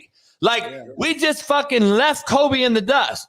It's the same thing. It's the new media and the new generations that just skip over a motherfucker. I'm like, hold up, dog. LeBron to me, we're not going to get into debate. But we just forgot about Kobe. And I'm just like, what the fuck? Where are you? This is why we are so fucked up, in my opinion. We pick and choose whatever the short or the vertical clip that we make for 50 seconds. That becomes so viral. We've had some, right? Yeah. It becomes so viral, you don't watch the whole video. You only see the 50-second vertical clip that was made. So then that becomes viral. It becomes embedded in everyone. And now it's LeBron or it's this or it's that. And it's like, hold up, dog. You're skipping over some major players in this. Like, no offense to Beyonce's great performer and all that. She ain't no Whitney Houston, Obi. I'm just keeping it real as far as talking about. Listen, that's an opinion. That's an opinion. I know, but if I said that to some people walking down the street that only know Beyonce, they're gonna look at me like my Troy Aikman take. Yeah. They never saw Troy. They never saw Whitney. Can't nobody sing like Whitney. One thing. Ain't nobody sing like Whitney. Can't nobody sing like Whitney. But when you put everything into it, ain't nobody Beyonce either. A performer like that. They both they own. That's what I'm saying. Whitney wasn't a performer, but Whitney did have, which I want to bring up on the show today. Whitney did have, I believe, the best Super Bowl performance at halftime. I wanted to ask you, what is the best halftime Super Bowl performance I've ever seen? There's been a few. Prince comes to mind. Janet Jackson and Justin Timberlake. Yeah. So Whitney comes to mind. Prince comes to mind. The whole LA thing with Dre and Eminem and Snoop, that shit was garbage. It was all right. I was disappointed as shit. 50 Cent came out, I think, in that. He did. That shit was disappointing as shit. But the greatest halftime show. Didn't Mike perform too? Michael Jackson, back in the day. I say Mike performed. Prince. Mike. Okay, yeah. Mike is. Alicia Keys rocked it one year. I think Usher's about to be in that conversation. Usher's one of them ones. Like he's a legend. I'm sorry. Like it's funny. We were going through all his songs yesterday. I said, I don't know what song he's gonna perform. but his list is crazy. Usher's one of them ones, and he's from your era, so you can't hate on Usher. He's literally my era. He is. He's younger than me. Hold on, bro. He after the big time cats, homie. Usher is way after me. What are you talking about? JB, how old are you, JB, if you don't mind me asking? 48 next 2 weeks. So you're 47. Okay, he's 45. That's your era, player. That's your era, player. No, it ain't. How you 2 years Just because you're my age. When did his albums come out? So his first album dropped, I want to say 96. Something like that. Yeah, we can look it up real quick. But then so that's not my era. See, that's what y'all don't get. You don't get how eras work. Just because you're 45, you're 3 years younger than me, don't mean your first album dropped in 96. I already had graduated high school and in college, right? So whoever I was listening to up to that is my era. It's not I grab Usher after he came out and that's my era, homie. That's not how it works. So what's NWA is my era, bro. So Tupac ain't your era then? Tupac is my era. What do you mean? Wow, his first album was early 90s. He was dancing and shit, but I'm talking about Tupac actual album went to the fucking 90s. What do you think the first Tupac album was, youngster? I'm talking about rapping. I'm talking about that dancing and shit. I'm talking about Tupac. Motherfucker, don't try to like. We knew Tupac for Brenda Got a Baby. We knew Tupac for Tupac. Y'all know Tupac for fucking. When was Biggie later? No, me. When was Biggie first album? What year was Biggie's first album? Somebody tell me real quick. I'm feel like looking it up. Juicy. Biggie's first album was 94. I want to say 93. All right. Hey. My era. What do you mean? So hold on. So 94 your era, but 96 not your era. Correct, because Usher hadn't had an album out yet, homie. Hey, Smitty, he can't comprehend this shit. How is 94 your era, but 96 ain't your era? Out. Biggie and Pac had albums out when I was in high school. How is this not hard to understand? Usher did not, homie. R. Kelly, Keith Sweat had albums out while I was in high school. I came out of high school into college. Usher had yet to come out with an album. How is he my era? I didn't grow up listening to Usher. I grew up listening to Pac, Biggie, NWA, Wu-Tang, EPMD. That is my era. I don't think you grasp the concept. Just because you're 2 years younger than me don't mean shit if you didn't have an album out. So your era stops after high school, basically. I just want to get clear. It's about era. It's about what you grew up listening to, not what you came into. So being a sophomore in college, came into after. So when you were 20 years old, sophomore in college, and fucking let it burn. Well, I ain't let it burn. I'm talking about old school Usher. You know what I'm saying? Like, you telling me that like when you 20 years old, listen to Usher, that ain't your era. It's cool. I'm not even disagreeing. I'm just trying to get an understanding of where you coming from your mental. Yeah, because my era is Cypress Hill and Ice Cube, NWA. We listened to them in 8th grade, 7th grade, high school. On the dot, I'm in the drop. Boyz II Men and Jodeci. Usher wasn't out. What do you mean? Uh-oh. I got a pretty little thing next to me. G. Jones, is it an album or was it a fucking single before anyone knew him? And then 2 years later came out the album. Jay, it's okay to admit you wrong sometimes. Who is that? It's okay to admit you wrong sometimes. Player. Usher's first song ever was released in 94. His album wasn't released till 96. Fuck you talking about, homies? He catches me talking. Yeah, R. Kelly came out with a single too, by the way, and his album didn't come out for 2 more years. So miss me with your old bullshit. His album did not come out in 94. All right, hey, you know what? By the way, even if it did in 94, we didn't listen to Usher. Hey, Cisco, how did we listen to Usher in high school, homie? No, because y'all was trying to gang bang, like y'all was trying to be hard. Y'all wouldn't listen to that slow shit. What you mean? Y'all wasn't getting that ass. Y'all wasn't getting no girls at the time. Y'all wasn't really trying to be on that. We hit many a licks bumping Jodeci, homie, in a fucking B210 Nissan truck. What are you talking about? I used to bang Jodeci as I banged you. Maybe you was not maxed up with the Jodeci. You didn't care back then. Homie, Jodeci, how deep is your love? Keith Sweat banging on the block. Bow. You're crazy as hell. Hey, JB was doing a drive-by with some Jodeci on with the how deep is your bow. Hey, trying to tell you, dog. Shit. Hey, why is Jodeci listening to Jodeci crazy to you, Corey Moses? Shit, Jodeci's banger. Jodeci got some of the most banging ass albums.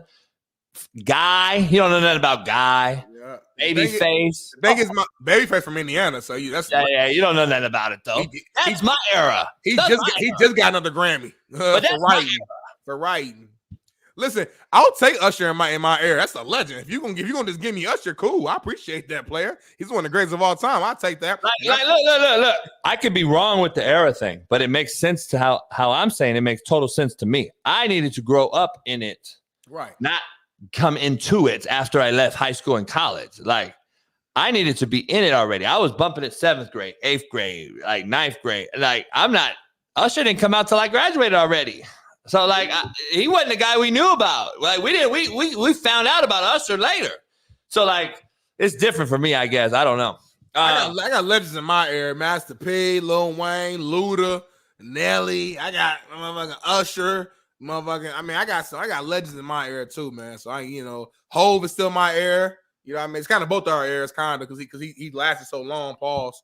You know what I mean? So I got some legends. Back in the day, real man could ride with Jodeci. We used to bang Keith Sweat. I had Major Beat. I had 415s in a Jeep Wagoneer. Any other homies know me. I was banging Keith Sweat. What do you got me funked up? We had banged Keith Sweat. Deep, boom. With the 15s? 808 on How Deep Is Your Love is one of the coldest bass lines of any song of all time. That's How Deep Is Your Love. Shit.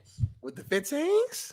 What? I had 415. I always had beat. Anyone that know me, Smitty, I always had the major beat. Damn, 415s or 612s. It was a wall. It was a wall behind the back seat. It was a straight wall with the 15s coming into your face. I'll be sure. Yeah, all them motherfuckers. Hey, real talk or jaw jacking? Open up to a woman? Yeah. Never. No, never. When's the last time you think you've opened up to a woman? We don't. Your whole life? Bro, I'm telling you. Man, got players like I could, me and him related. Yeah. It's our first time meeting, Yeah, but I can tell you guys, there's some connection here. Oh, no. If they're going to tell you can't. Because you know why? But it's a trap. Because you know why? I'm trapped like a motherfucker. No, I'm going to tell you why. Because once you do, whenever something go down, they're going to throw it back in your face. Well, that's why. That's real. That's why. So you can't ever. Real talk or jaw jacking? I know Smitty's gonna say jaw jacking. He married, he loyal, he loves. Ooh, okay. Ooh, I like that. Let me see that again, Bailey. Shit, we need to side. Look at my arm. My arm's bigger than a motherfucker. A coaching player. I ain't that big no more. Boy, I used to be a monster. Real quick, my wife told me the other day. She told me, she said it like it's gonna come off like she was talking shit, but she really wasn't. She was saying that like I'm not that big no more. So she's saying like you look like a regular in shape person now. Where like before I was just like this fucking. I've always been just like huge, just action figure type dude. So I was like, damn. I said I need to get a little bit more of my muscles back, but I feel better being at this weight. But anyway, real talk with John. It's real. It's I not like real. to see a woman saying it's real talk and Cisco saying it's facts and I'm married. Yeah, it's I wish it was something in between real talk and John Jay because the context matters. No, really, ain't no in between. See, that's your generation. Smitty always want a gray area about some shit. See, Smitty don't like to make nobody mess because I told you Smitty's the nicest guy on the show. He's always gonna be a nice guy. Smitty ain't gonna call you a bitch. And if you call Smitty a bitch, like you gonna have to really say it like he gonna be like still like he from that generation, right? He the nicest guy. He want a gray area involved in everything. Like he want jaw jacking, real talk, or maybe talk. Like he want to make sure that he don't piss off anybody. Nah, I'm gonna say real talk, but the reason why it's just we had this conversation at Fox today. I actually asked this question last week to the crew and had different perspectives. It is real talk. Women definitely do this 1,000%. I got too many examples, whether it's personal or that I've seen, where like let's say a dude is pillow talk. Not even pillow talk. Just open up to his wife about some struggles he got, or hey babe, money been kind of funny, man. My job just been kind of stressful. Woo, woo, woo. In that moment, she's like, it's okay, baby, it's good, woo, woo. But then 6 months later, y'all getting in an argument about something, and she brings it up. That's why your broke ass can't do this, that, and the third. It's like, what? Hold on, like. That I've seen it be used as a weapon. But here's context matters. If you're going to be in a relationship though, and you're going to be married, you do have to open up though. Like you can't be married and just not open up. I'm not saying you got to tell your wife everything. Of course not. But that's supposed to be your partner and your person where you can talk to about whatever. You know what I'm saying? Like whatever insecurities you got going on. My wife knows my lowest and my highest points. Now, if she uses it as a weapon, will it hurt me? Yeah, it would. But like that's a risk you got to take if you're deciding to be married. Now, if you're not married and you in these streets like JB, or you got just like a little girlfriend, whatever, you ain't got to really open up to them at all if you don't want to. But if you're married, you got to, and it's a risk that you got to take. Hey, what's up with Drake jacking off on video? Man, I did not watch the video. I've heard about the video, and I've not. Yeah, I don't give a fuck. I know you watched it, and you probably tuned in for a long time. But people was talking about it like, was he really jacking his shit? I haven't, based upon what I was told. I was told it's like some big ass mirror or some shit that he's like, and I don't know if he got a girl in front of him and he got his shit out, or if he just by himself. I've seen funny parody videos online of people like impersonating what he was doing, and the video that I saw as the person impersonating him was as if he was just playing with his shit on camera with the mirror. I don't know. Real? The video I think is actually him, based upon what I have seen from people and what they have told me. And Drake responded to it with like a little joke. He said, I wasn't trying to hide my meat from the world. I was hiding the world from my meat or some shit. It's a joke based upon when his son was born, and at the time he was hiding his kid, but then buddy from Eclipse or whatever broke the news that Drake had a baby, and that was a line that Drake said. So it's a long story, but nevertheless, I do think it is real based upon all the energy and comments and virality of people talking about it. How you Drake and allow that to leak? He probably wanted it to leak. Unless you wanted it to leak. I think he wanted it to leak. And that's who, unfortunately, your son, if you have a son, hopefully you have someone is looking up to. I did say Eclipse Corey. I'm going to say that look up to these Eclipse. See, we listen to these look up to these motherfuckers now. That's the generation of change. That's what I'm saying. That's what I'm looking at. Like, fuck. Now look, Michael Jackson, weirdo motherfucker. There's two faces of Michael Jackson, one white, one black. We got weirdo motherfuckers too. Don't get it twisted. Prince, that motherfucker walk in and look like, look, what Jamie Foxx have like nice little piece of cane. I'll eat that pretty motherfucker. Like they used to call Prince pretty and shit. Like pretty. What was that? Dave Chappelle when Eddie Murphy. He said darkness. Charlie Murphy. Come here, Charlie Murphy. This little pretty motherfucker walked in with a shit dangling and shit. He said he slapped the shit out of Charlie, and Charlie slapped him back. And that whole skit is like legendary. Oh yeah, that whole. I'm like, dog. I don't know, man. This shit's fucked up. I'm gonna tell you right now, like this shit fucked up.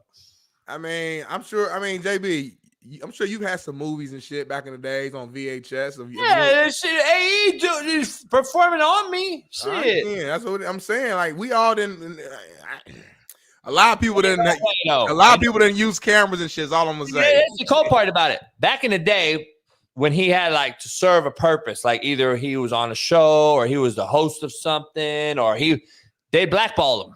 Motherfucker be blackballed. Yeah. Nowadays, that shit got him 100 million more fucking views, probably $100 million more money. Like he probably got more. It sounds like you hating though. Like you mad that now it's popularized and you're able to get benefits from it compared to back in the days you couldn't get a benefit. Like that's cool. You get a benefit. I ain't hate. I don't give a fuck. I don't give a fuck. I'm not looking up the video like it was a bitch. I ain't looking up the motherfucker. Let me see the Drake video jacking off. What the fuck are we talking about? That shit like, what the fuck? Like, back in the day, who was it? The tape called Kardashian. Oh, Kardashian. The dude, she's a billionaire. She had a sex tape out. Remember sex tape? The term sex tape came out like. Hey, I did watch that one. I ain't gonna lie. It started with Superhead. Superhead was the first one. Superhead was like she dropped the book and she talked about she domed off everybody's from Shaq to fucking Penny Hardaway. Stop name dropping on here. We don't. I know. Why not? She did it to the book. It's in the bro. It's in the book, but maybe somebody. No, it ain't. Y'all snitches. Maybe somebody ain't read the book. JB, it's bro. No, your generation snitches anyway. Shit, I fit right in with y'all motherfuckers.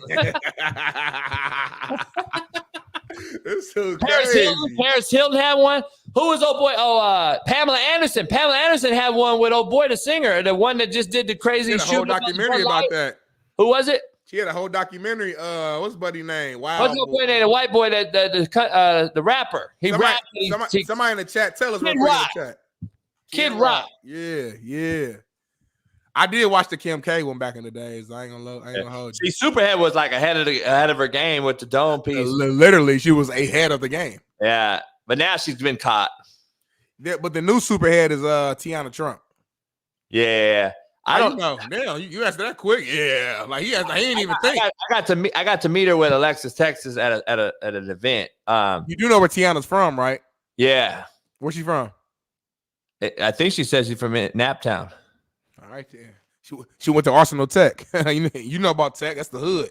Nah, I don't see her being from the hood. But having said that, you know it's like this little. I met Tiana. Yeah, she little. Yeah, I met her at Ball State. She ain't big. No, she ain't big. She ain't super little like what you just did though. You'll hit though. I'm married. I ain't doing nothing. You see how he trying to catch you? You see how he trying to get me? That's how dudes do. They trying to get you real quick. You hit though, right? I ain't doing nothing. I'm married. It looked like a pause though, for real, didn't he? Smitty did not just say, "No, hell, what do you mean?" He was like, "I ain't doing nothing. I'm married." No, I was trying to think. I'm like, what the motherfucker just said to me? I know Smitty wifey hot at me sometimes. He's like, "JB been trying to catch me up." I'm like, JB gonna disrespect us. I Paul, like, you gonna disrespect me? Actually, that's type of question on this show. Like, crazy hell no, I ain't hitting.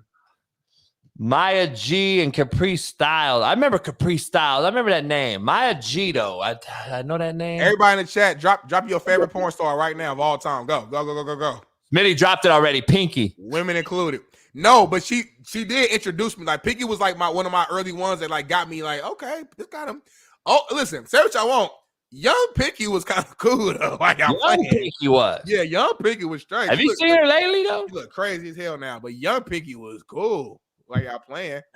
Young Pinky had Hey, our chat nasty as hell. I was just trying to test some shit out, and everybody going crazy. Look, Jazzy Jada Fire and shit. You know why she said that? Because she kind of shaped like Jada Fire, Jazzy Jazz. Like she see herself in Jada Fire. You saw Jazzy's shape? I could tell by her face. How her body shape. You could tell her body shape by her face. She's like slim thick, yeah. She's like a slim thick type build, medium build. Like she ain't crazy thick, but she got like a slim, like nice shape to her. You know what I'm saying? Like she really like medium built. Yep. If I'm wrong, Jazzy Jazz, let me know. But she's like a slim, thick. Used to play a little bit of sports when she was younger, so she still kind of fit, but not all the way. But just like that good little natural medium. Give me Kelsey then. Now Kelsey got a dude, so I'm not about to. Kelsey got a dude. I ain't gonna do that. What that mean? You can still say what she. No, she got a dude. I'm about to disrespect Kelsey. She got a dude. Like shout out to Kelsey, man. I can't. She got a dude. She got a dude. Everybody. I told you all, Smitty got that gray area in him. Homie. He got to be so nice. He can't do it. He can't do it. Look, Jay, it's like I'm a superhero and my weakness is like trying to be mean. It's like say something mean. I gotta bring it out. I brought it out in you before. Smitty got mad on the show before. He got mad a few times. Like he got a little bit mad, like raised his voice a little bit. He got a little mad. I didn't cut y'all out for sure. Somebody said Vanessa Del Rio. I ain't heard that name since I was a little kid. Vanessa Del Rio is even before mine. I never seen that. I never heard that name. I know you don't even know that. It sound cold though. Vanessa Del Rio. You gotta roll the tongue. It was like a Brazilian. I think she taco. Brazilian black sister though, but she was like Brazilian. She had that name. Everybody, you know. Our chat is so nasty though. Like I was just fucking around and like everybody in here, women, men, they all some freaky motherfuckers. Sophie D. Everybody's chat. You don't think if the 40,000 people in McAfee's chat, if you brought that up, would do the same? It is fun. You know what's funny though? What is the number one selling thing in the world? Sex. Porn. There you go. But it's just funny though, like, you know, a lot of stuff is like up to the imagination, meaning that like you might see a librarian, you might see a teacher, you be like, I wonder how they really are. I wonder if they really do. And it's like, again, now that I'm a grown-ass man and I'm like actually friends with teachers and nurses and doctors, I understand that everybody be on the same shit. But when I was younger, I swear to God, and I was just being naive because I was like 12, 13, 14, whatever. I would see a teacher or a doctor or somebody who has a suit and tie. And in my head, I thought they were just like different. They were just so mature. They didn't watch porn. They didn't talk about sex. They be the worst ones. They be the worst ones. It's like, then we all be doing the same shit. I used to only go after like nurses, teachers. So like what genre of what workspace or profession, let's say, what profession has the most freaks? Ooh, this is a good one. Damn. Fuck. I know which one it is. Is it lawyers? I don't know. I've had a few lawyers too. Lawyers could be. The lawyers be sniffing coke. They be just on the move. They just be on. I think it's teachers, dog. You think it's teachers? Dog, what? Cats don't be teachers are fucking low key too, because they got to go next day be with kids. See, nurses don't got to be with kids every day. Right. They could be kind of. Teachers are hiding the shit out of it. I'm just telling you right now, teachers are by far, in my opinion. Now, I do agree with this cat right here, though. I know. I used to work in a call center back in the day. Call center, he on to something. He on to something. Hey, call center bitches, I'm just telling you right now. Girl 6, you ever seen the movie Girl 6? You never seen Girl 6? Never. Is it good? Is it old? What is it? God damn, Smitty's young. You got to send me a list. Picture of Girl 6, Smitty. Bailey, pull up a picture of Girl 6. Call centers, he on to something though. Call center could be, but I don't consider that a profession. I consider that a stop while you're 18 to 23. I swear to God, I smashed everybody working in the call center when I was working I was working call center for like a year. I think I smashed, and it was all female, bro. There's more females in this call center than any other gender. The call center got the free. Hell yeah, call center. Yeah, that makes me want to just pull up onto a call center right now. You find a good call center, Smitty? See, I could do it right now. I might do it on the way. Call somebody right now, put them on live. No. I'm talking about I'm going to find a call center around here. I'm going to pull up at their lunch because they all come outside and chill during their lunch. They either smoke, they get coffee, they go get lunch. I'm going to pull up in the parking lot. Oh, I gotta watch PP, homie, PP, parking lot pimp. I'm a parking lot pimp. We used to parking lot pimp call centers, homie. Real shit. The call center got the friends. Yes, call center had the baddest bitches, homie. They had the big straight hood rats, bad ones though. What? The call center. Hey, Bailey, can you pull up Sexy Red's latest picture I posted last night on Twitter? Oh my God! Why? Why? You had a baby. Shout out to her. I know. Already seeing the pictures, JV. Golly, Bailey, don't pull it up. Fuck, man. Leave my people alone. Why you trying to? That's a bad look on the culture. Why you bringing that up? It's a bad look. I got a point with it. It's all segue. It's all tied in here. I hope so. So the Girl 6 you never saw. I can't believe Teresa Randall was one of the baddest. Teresa Randall. People sleep on Teresa Randall, dog. You don't know who Teresa Randall is, huh? I'm not good with name. I'm gonna Google it real quick and make sure. God damn, you don't. And the Girl 6 soundtrack was banger too. Oh yeah, I know Teresa. Yeah. I know her name. Hell yeah. She got that movie with Chris Rock. She's like his wife and son. I can't remember the name of the movie, but I know her. She's been in hella movies. Okay, so she did Girl 6. She was a call center girl, and it was a sex call. Yeah. So basically, the truth came out. Like her and a few other ones were sexy, but real talk, them bitches would be 400 pounds. what's up, Big Smitty? And they be 400 pounds, and you over there beating your shit to a 400-pound motherfucker. And hey, keep it real. But she changed the game. It was like she got into it with you, like sold you like she really was gonna come to the house, and that's why she made so much money. She made all the money and shit. So this is what I posted. This is what the homies used to call a hood rat. That is epitome of that post. Is it not though? Is that not? Is that different for you?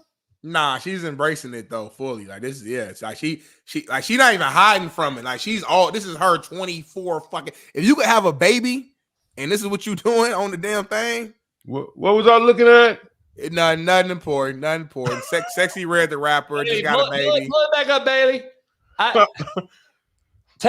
By the way, JB, Jazzy said I was right about how she shaped. By the way, just FYI, I do this shit.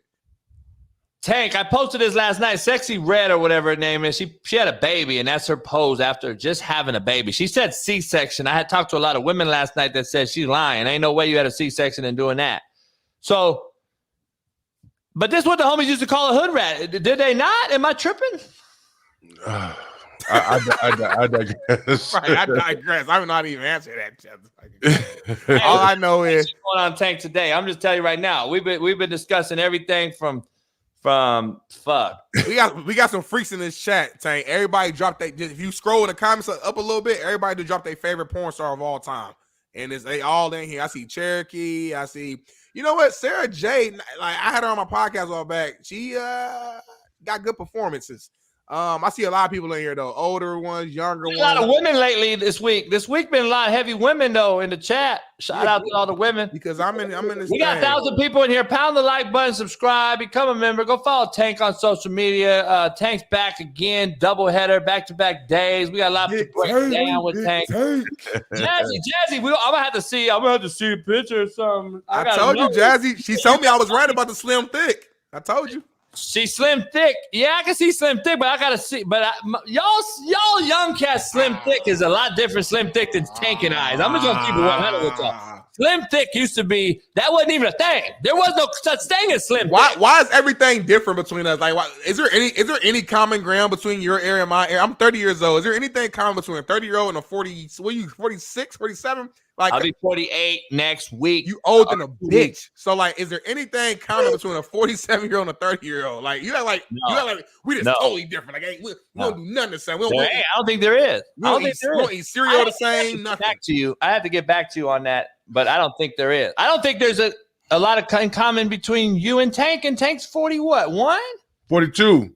So Matt and Tank I was right earlier. Matt and Tank are both 42. So what happened between? All right, let's talk about that gap. That's not 12 years. Ain't a crazy amount of time. Like, it ain't that big of a deal. It is. But I know I'm saying it's a side. But I'm saying, like, all right, when he's 72 and I'm 60, okay, what the fuck? We both old as fuck. My thing is, what happened between these eras that really changed? What did y'all fuck up at? I guess because this is really your brain. Conversation. What did y'all do? Smitty. What happened between those generations was the internet, social media. That made the largest generation gap in history. It used to be real simple, 10 years, whoop-de-whoop, a decade. But social media and kids being born with that in their face, it changed the gap between our generation and yours like crazy. Real quick, hell of a point. Let me jump in real quick though. My actual generation, not the 19-year-olds right now. Me, 30 to 34-year-old, 28. I say 28 to 34. That window right there. We grew up doing the same shit y'all did. I played outside, Tank. I swear to God, I'm outside. I'm playing football in the streets. I did not initially have social media at first. I'm out here. I'm not on my. We had little flip phones. What year were you born in? 94. I had a minute phone. I had a minute phone. Like, I didn't have the first social media we had was MySpace. That was the first little like kind of like waking up opening to us. Like, okay, this is kind of cool. But I'm saying we wasn't like so deep into it to where we wasn't outside. We played outside in the streets all damn day. Mama said, stop running in and out the house. If either you outside or you inside. You coming in here smelling like I grew up that same way. So my generation is kind of the perfect balance, in my opinion, of the old school, and then the new school. I grew up, it's like, if I was on the phone, I'm on the house phone. You know what I mean? Mama get on the other, Mom, you got the phone, please, Mom, I'm on the phone. Like, I vividly remember those experiences, but at the same time, I remember Facebook when it first started. I remember MySpace. Now, the kids now, they don't play outside at all. Like, they shit is 100% TikTok and all that. So I think it's a little different with between the two. I mean, you might be that like we the glue. Child. That what they call say the middle child. Yeah, like, you might be in that like that little space, but yeah, man, it's my little cousin just turned 35, and I look at him the same way. So you 30, you in that box, homie. Here's what people don't grasp though. I'm the one that's going to do the fucking analytical breakdown on this shit. There's something missing that no one wants to discuss. I've mentioned it on this show for like 3 years straight, but I don't know how to articulate it completely in an educated manner, but I'm going to try to do it in a hood way. There's 26-year-old broads that have 13-year-old kids. So we clear. There's a lot of those too. That's a generation they ain't not reporting, homie. There's a generation out there that's not being reported, and they're all calling those 26-year-olds my kids. No, my daughter is 25, but listen, now those 25-year-olds have a kid that's like 12. There's some shit out there. That's real shit. There's a generation missing. But it's always been like that. Even our grandparents. You all started naming the motherfuckers. That's what I'm saying. Grandparents used to have kids at like 15 and shit. Like, let's be real. What you calling these motherfuckers? I don't know. I think I'm a millennial. Exactly. I think it's like Gen Z, Gen Y. Shit. Nah. You Gen X, but you joined us. He with us for the whole hour, but I gotta take a piss. I gotta get a coffee because I'm about to pee on myself right now. Tank's gonna bring heat in and shit. I gotta get ready. Nah, JB, you gotta hold the piss for an hour. Then you can say, I'm gonna go take. I gotta take a piss. You hold your piss, old man. I always hold my piss. You always gotta go fucking cry and change it. And shit. You know, old people can't hold their piss. The shit just falls out. He ain't got that strong muscle. He can't. My shit, I can clench it good. Big bladder, homie, because I got big. You still a white man, JB. Before we go, Tank, this is what we got on the docket. Deion Sanders got a house bought by his kids. I don't know what's going on. Tank dropped it. What the fuck's going on? I don't know what's Tank dropped into the real show. I'm jumping here on a wild one. Yeah. He jumped into like shit, hit him in the face. This is the real show. We've been fucking with you. We didn't want to make you nervous at first. All right, Tank kind of knew. Let's bring him in slowly. This is the real Coach JB show with Big Screen. So get your mind right for today, man. Pound that like button. Weddle and them watching, they say this motherfucking show's been crazy. So look, shout out to Eric Weddle, got inducted to the San Diego Hall of Fame yesterday. He had the big LA Ram Super Bowl ring on. Tank, we got Deion Sanders speaking at a class they named after him. His kids bought him a $7 million mansion. He has yet to hire a defensive coordinator. By the end of this show, apparently, the breaking news is going to come out about Deion in Colorado. What that breaking news is, we don't know. We got that discussion. We got some Chargers news. I wanted to break down the hires of Roman as OC with you. And then we wanted to break down Tony, the receiver for the Chiefs, saying that he never attacked the Chiefs on Instagram Live, i.e., what is it? AI, artificial intelligence, took over his Instagram. So we're going to dive into that. So don't go nowhere. You need a break, Smitty, or no? I mean, I got a pee, but I can hold my piss. I'm young. I gotta let my dogs out. I gotta get a piss real quick for a I'll break. take a piss real quick. Then 2 minutes. Take a piss real quick. 2 minutes. Hey, we gotta do it anyway for an ad sponsor break. So Bailey, drop the commercial. We'll be back in 4 minutes. This kid, Smitty, I don't know if you know, 8,900 bets, including some LSU football games. Like, see, this is the issue I had. Like, I don't know. Go ahead, Smitty. I don't know what you want to say, but he made over 600 grand, I heard. 600 grand. He withdrew money from his account. He deposited money into the account. And this is just in the last year and a half. They said he won a total of really over $500,000, but he used a lot of it to just bet more. So he bet over. He won over like 556,000, and then he took that money and bet for him. So here's the issue. I don't know where you at with this.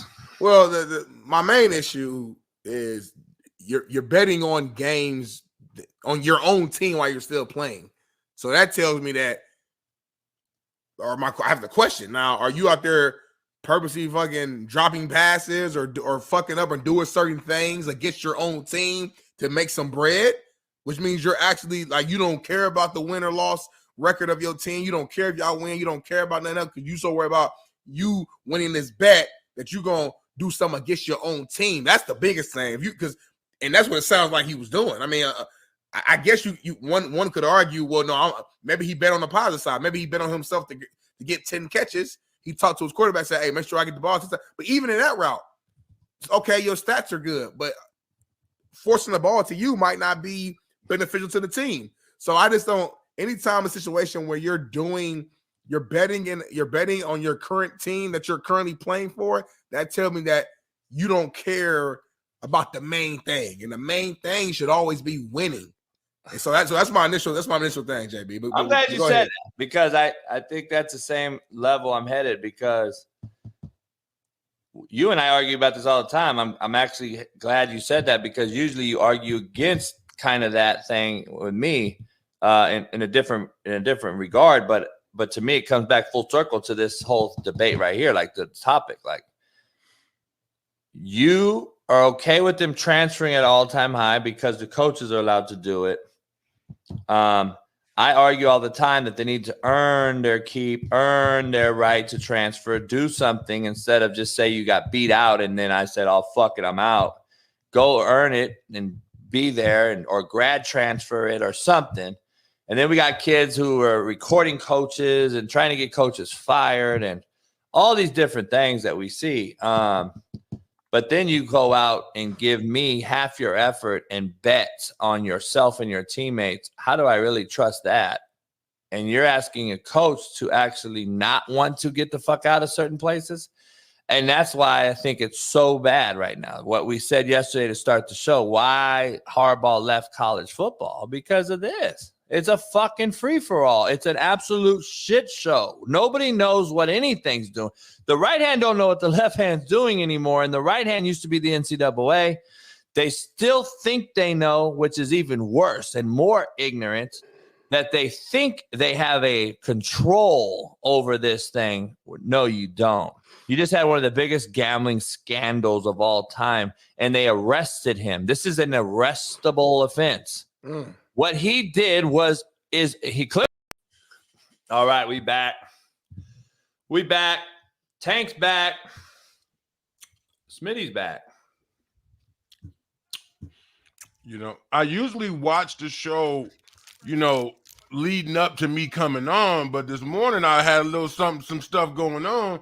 Boy, I jumped into a heater. Y'all boys on 10. Yep. So we're gonna jump straight to it, man. All right. What we start the show off with, Smitty? We started talking about what?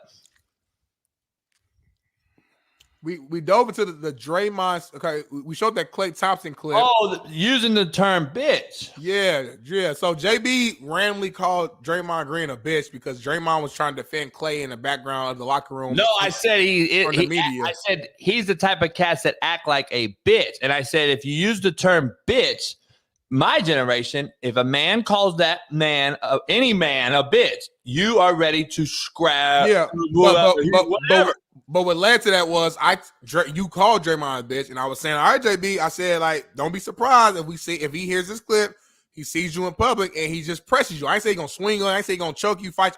But I'm saying, like, I don't know too many men myself that if another grown man calls me a bitch.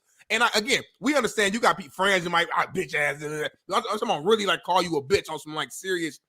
I don't know too many men that I know that would see that man in person and not at bare minimum at least approach him to see what the fuck's going on.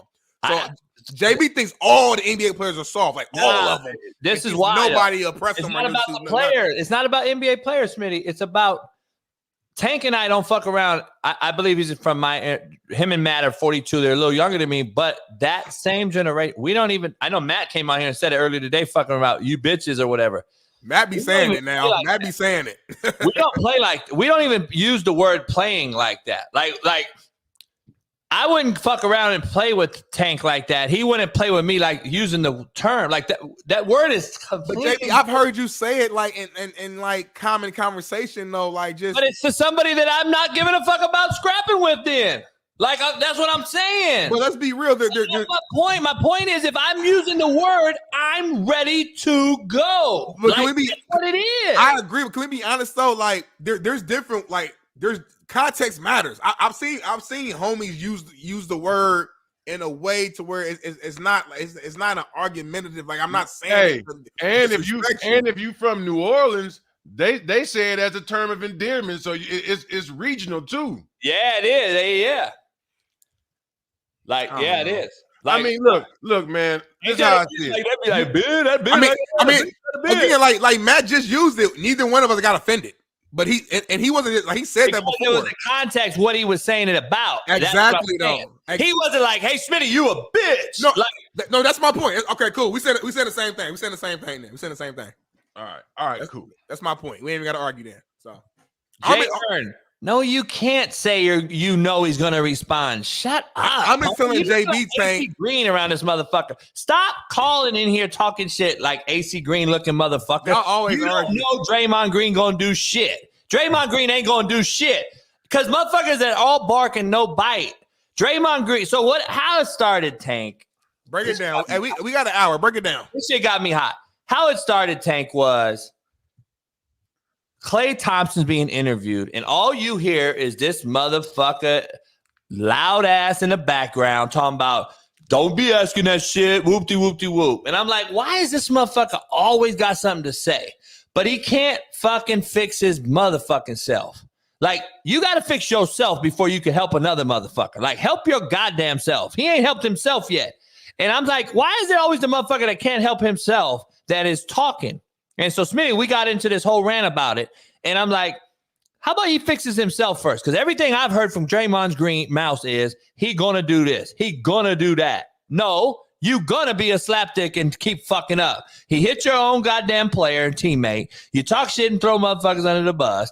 All you do on a podcast is talk shit, but you ain't never fixing your goddamn self. So that's how it all started. And I'm like, dog, Klay Thompson could defend his motherfucking self. Like, why? And I'm saying Draymond has always. You got to be big brother to everybody. Draymond has always defended Stephen Klay. We can say whatever we want to say about him. That's cool. From day one, he has always stepped up and defended Stephen Klay, whether it's on the court or off the court. So I don't have a problem with him defending his teammate. But I'm saying, like, we're using that moment to me shouldn't have generated the conversation that came next, is what I'm saying. To me, that's just because people don't like Draymond. So no matter what he does, he can go save a baby from a fire. Oh, that bitch made motherfucker shouldn't even been in the house to begin with. Like, damn, like he could do something good, and we still gonna come at him because of his history, and we don't like him now as a person or as a player or whatever the case may be. So now, no matter what he do, we're gonna find a way to just keep going at him. Tank. The conversation was corporate America. You know, you take a hood cat, you put him in corporate America, and then the whole thing was. Our word was bond back in the day. Our word meant something. So if we did say that word, then we ready to stand on business about saying the word. Nowadays, Smitty was like, yeah, I got this guy. I'm not going to say no names, but up at my place of work, you know, he be using that word. And then I'm like, see, Tank and I, no matter what, would have checked him. And whether we got fired, I would have checked him. I know that. I would have been like, hold up, homie, you using that word. And it would have brought up some attention to somebody, CEO, whoever. They were going to hear me say, though, watch out how you use that word. and I think the generations have changed because Smitty was like, how do you stay quiet and keep that job? How do you keep that corporate job and then take it in, you know, take it and not have to, you know. It's like finding that balance between, it's like the more you have to lose, I feel like the more careful you have to always be. The guy that got it handed to him, though, that starts that shit. The one that earned it and from the hood that made it into corporate America, he ain't calling you a bitch anyway unless he's ready to fight you. Yeah, so I mean, there's always a difference. Listen, I mean, I noticed over the generations that there's people are a lot more relaxed with the things that our generation crashed out about, right? Like, right. You know, we used to call it crashing. Like, if somebody disrespect you, you know, it used to just be hairpin trigger, go. And then like I've seen over, even with the N-word and like other races using it with black folks. And, I look up like, whoa. And then, it's okay with you in that group and it's cool. So I think it just, situationally, I'm watching it kind of evolve. And, I'll still like check somebody. If someone calls me out my name, I'm gonna have to get an understanding as to what's to it.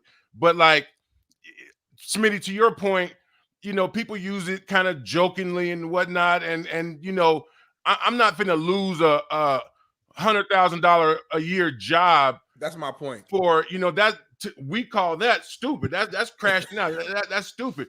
I might have to get an understanding later. I might hit them with a quick like real nigga look, like relax. You know what I'm saying? Like hold up. But like as far as jumping out the window, like we not finna jump out. At least someone with some type of intelligence. And that was my bigger point. JB was saying like, nah, my generation, we just gonna lose our job. And I'm like, I hear you, and I get that respect is bond and what you said. I've seen it. I understand all that, but my thing is like not trying to like, I'm not calling nobody specifically that you with, but anything. But like I think that's kind of stupid though. If you gonna lose your career or you gonna miss out on a certain situation because of something that somebody said. You know what I mean? Like I just think there's better ways to handle it. And I do think that my generation, you can call it softer. Maybe we are a little bit, but I think we're also a little bit more. We think it through a little bit more. I'm not saying we're literally smarter than y'all, but I just think we take a second before we react. Where y'all generation would just like, y'all would just snap immediately. It's like, damn, like you ain't even put no thought about the repercussions. Like me, I'm 30 years old. I'm married. I got a decent job. I do have to give like thought before I do stuff. Otherwise, what I mean, people I would have cussed out, put my hands on. Shit happens all the time in everyday life, in traffic. You know what I'm saying? So I can't react off every little thing that pisses me off or gets me or I see disrespect.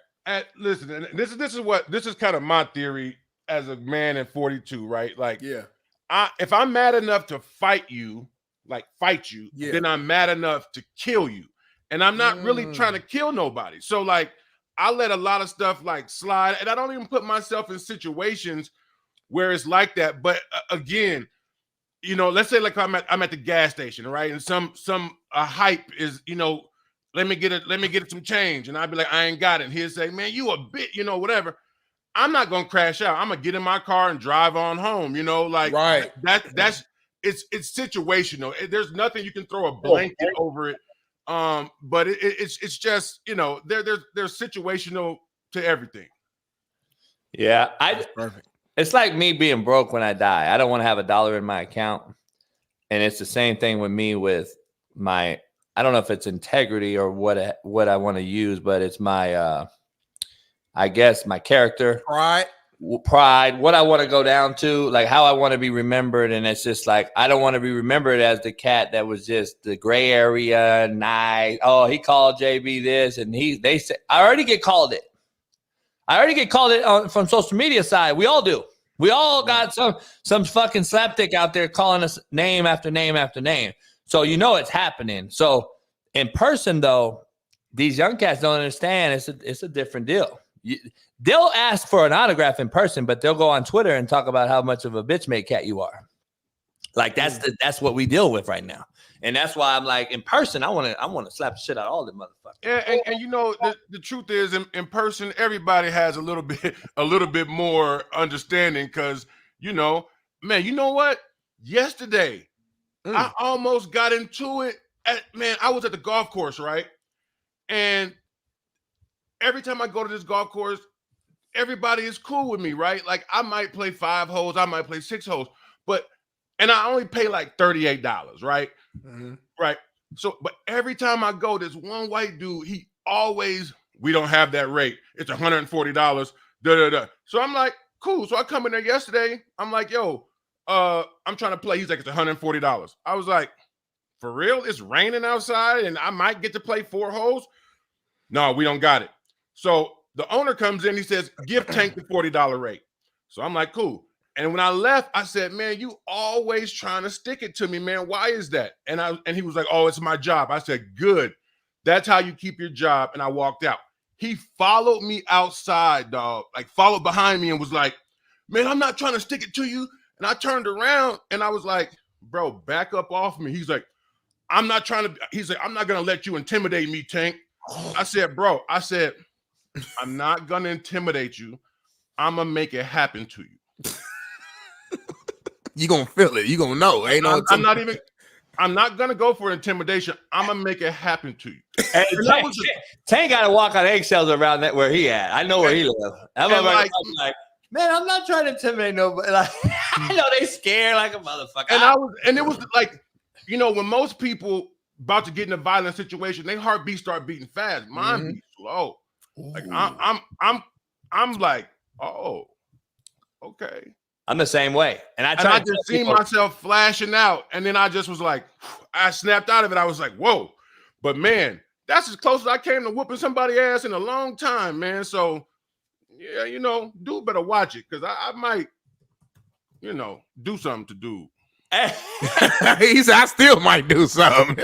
Here's a crazy part. Like, this motherfucker is Thanos over. I'm gonna start calling your ass Thanos. The way your voice, he said, my heart start beating slow. Hey, but Tank, I was telling Smitty, I'm like, dog, cats that I knew grew up that, you know, had those teardrops and shit. They were 4.0 students and was quiet and nice and calm and collected. And then at night, they had 3 murder charges. I'm like, hold up, dog. These are the cats you worry about. You don't worry about no loud talking motherfucker like Draymond Green. That's the thing, my point about it. Like, I ain't worried about no Draymond Green, homie. Like, I'm worried about Tank, who don't say shit. Like, there's differences out there, but I think real recognizes real as well. Like, I got homies that would laugh at Draymond Green looking at him. And Draymond Green's from Saginaw, homie. I know cats from the fucking out there that say, this motherfucker's from goddamn. Saginaw ain't no, like, I'm just saying. Saginaw is the trenches. Right. And look, I think Draymond, he's just taking his spot that was given to him and he's playing it up. That's Draymond. Exactly. And you know what? Listen, man, anytime we're in that player empowerment era, and he's also in that like low management era. And so, you know what? He's the toughest guy in the weak era, and that's fine. That's cool. You know, and also he grew up. Rasheed Wallace was on a podcast a month ago. He said this is our fault. He said Draymond Green had a cousin or somebody who used to work for the Pistons. He said Draymond would literally, as a kid, be in the locker room with like the new version of the Bad Boys Pistons with Ben Wallace, Rasheed, Chauncey, and we know that those are some real ones. Like we've never argued about Ben and Rasheed. Like we've never. Draymond is so imagine you 12 years old, whatever, and you're in the locker room, you're hearing the conversation, you're seeing how they move. You're already from Saginaw, from the hood anyway. So that's why I'm saying I don't know if Draymond's being like fake. I know we throw that out a lot. He's fake. I don't know if Draymond's being fake. I'm not saying he's like some gangster. No, I ain't saying that. But I don't think he's just some soft ass dude who just gonna like just walk around. And it's the Suge Knight syndrome, right? You could be tough until you get knocked out, right? Like Draymond gonna be tough as he wanna be until somebody really try him like that and put him on Front Street. Yeah. And until somebody does, he just gonna ramp it up. You know, it was just like when Joey Porter knocked out Levi Jones in Vegas that year. You know, and everybody was, you know, Joey talks a lot. He was loud, and you know he put the pause on somebody and. You know, you start thinking you a He-Man after that. Bakersfield's finest, Joey Porter. I saw a highlight video of him too about just all his crazy, nasty plays and hits and just disrespect he did on the field. Y'all remember the video? He's spitting another dude's mouth in his face to face. That's the most disrespectful, disgusting. I don't give a fuck who you are. I don't care if I'm nervous. I don't care if I know you probably can beat my ass. I'm going to try everything in my soul to murder you. That's the most disgusting thing you can do as a man. That's disgusting. Spit in my face, in my mouth? That's fucking disgusting. We had this debate before, Smitty, I think. We had this debate. And Tank, I don't know. Listen, disgusting may be the word, but is it spitting on a man as a man worse than slapping a man as a man? There is 2 different ones. I don't know, dog. Listen, slap the motherfucker, homie, and it is the epitome of you are a bitch. I'm smacking the shit out. But spit is worse. Spitting on somebody that's a whole nother like category. It's Like you a disgusting. bug. Like I don't It's even care about you. disgusting. But slapping a cat, homie, is a masculinity thing. Like you are a bitch, homie. Nah. Anybody can spit on you from afar because he's a bitch. He's running. He's spitting on They you were face to face like this, helmet to helmet. He said, saying that means he's about his business. I'm saying a lot of cats spit on motherfuckers and run away like a bitch. Ooh. Smacking a dude, I don't know, bro. It's a close one for me. Either way, you get fucked up. I'm just saying. I didn't go spit, number one, clearly. Then it go slap. Yeah. Then everything. Then slap is really disrespectful. Like if somebody punched me, all right, cool. Not cool, but you know what I mean. Slap is like, whoa. All right, cool. You know what I mean? That's whatever. That's a regular shit. But a slap, that's like, whoa. Like what you? So I feel what you're saying. But spit is like, that's like, I gotta murder you. I think. I don't know. Listen. I'm so afraid of catching a real homicide, like punching somebody and then they fall and hit their head on the ground. Like I could do a lot of damage with just smacking. Let me see. Let me put the hands to the camera real quick. You know, like yeah. Like if I hit you with this, part, my hand big as you know, you're gonna feel it, you know, and you probably not gonna like you might fall, but if I punch you, you gonna fall, you gonna hit your head, your head gonna bounce off the ground. I saw a dude catch a body like that in New York, and that's crazy. Like if we really boxing and you catch a whole body boxing, like nah, dude. That is kind of crazy. And like if I hit somebody my hardest, like there's a good I'm not no super tough guy, but I'm just a big guy, you know, and I'm strong. So if I like hit you and I catch you square, it's going, you might get hit, then fall, then hit your shit, and I'd rather like palm somebody, like bow, slap them upside their shit. Do a D-line move for that motherfucker. I've been trained with these hands. You know, I might hit you, bop, you know, it could get real. JB don't know nothing about the hands, dog. JB like this with it. You like this with it. I used to train with D linemen only. Hey, hold on. JB did it all. He trained with D linemen, motherfucker. He's the gang bang to jacket edge. Fucking he sweat. He sweat. Before you came on, he said he's the gang bang.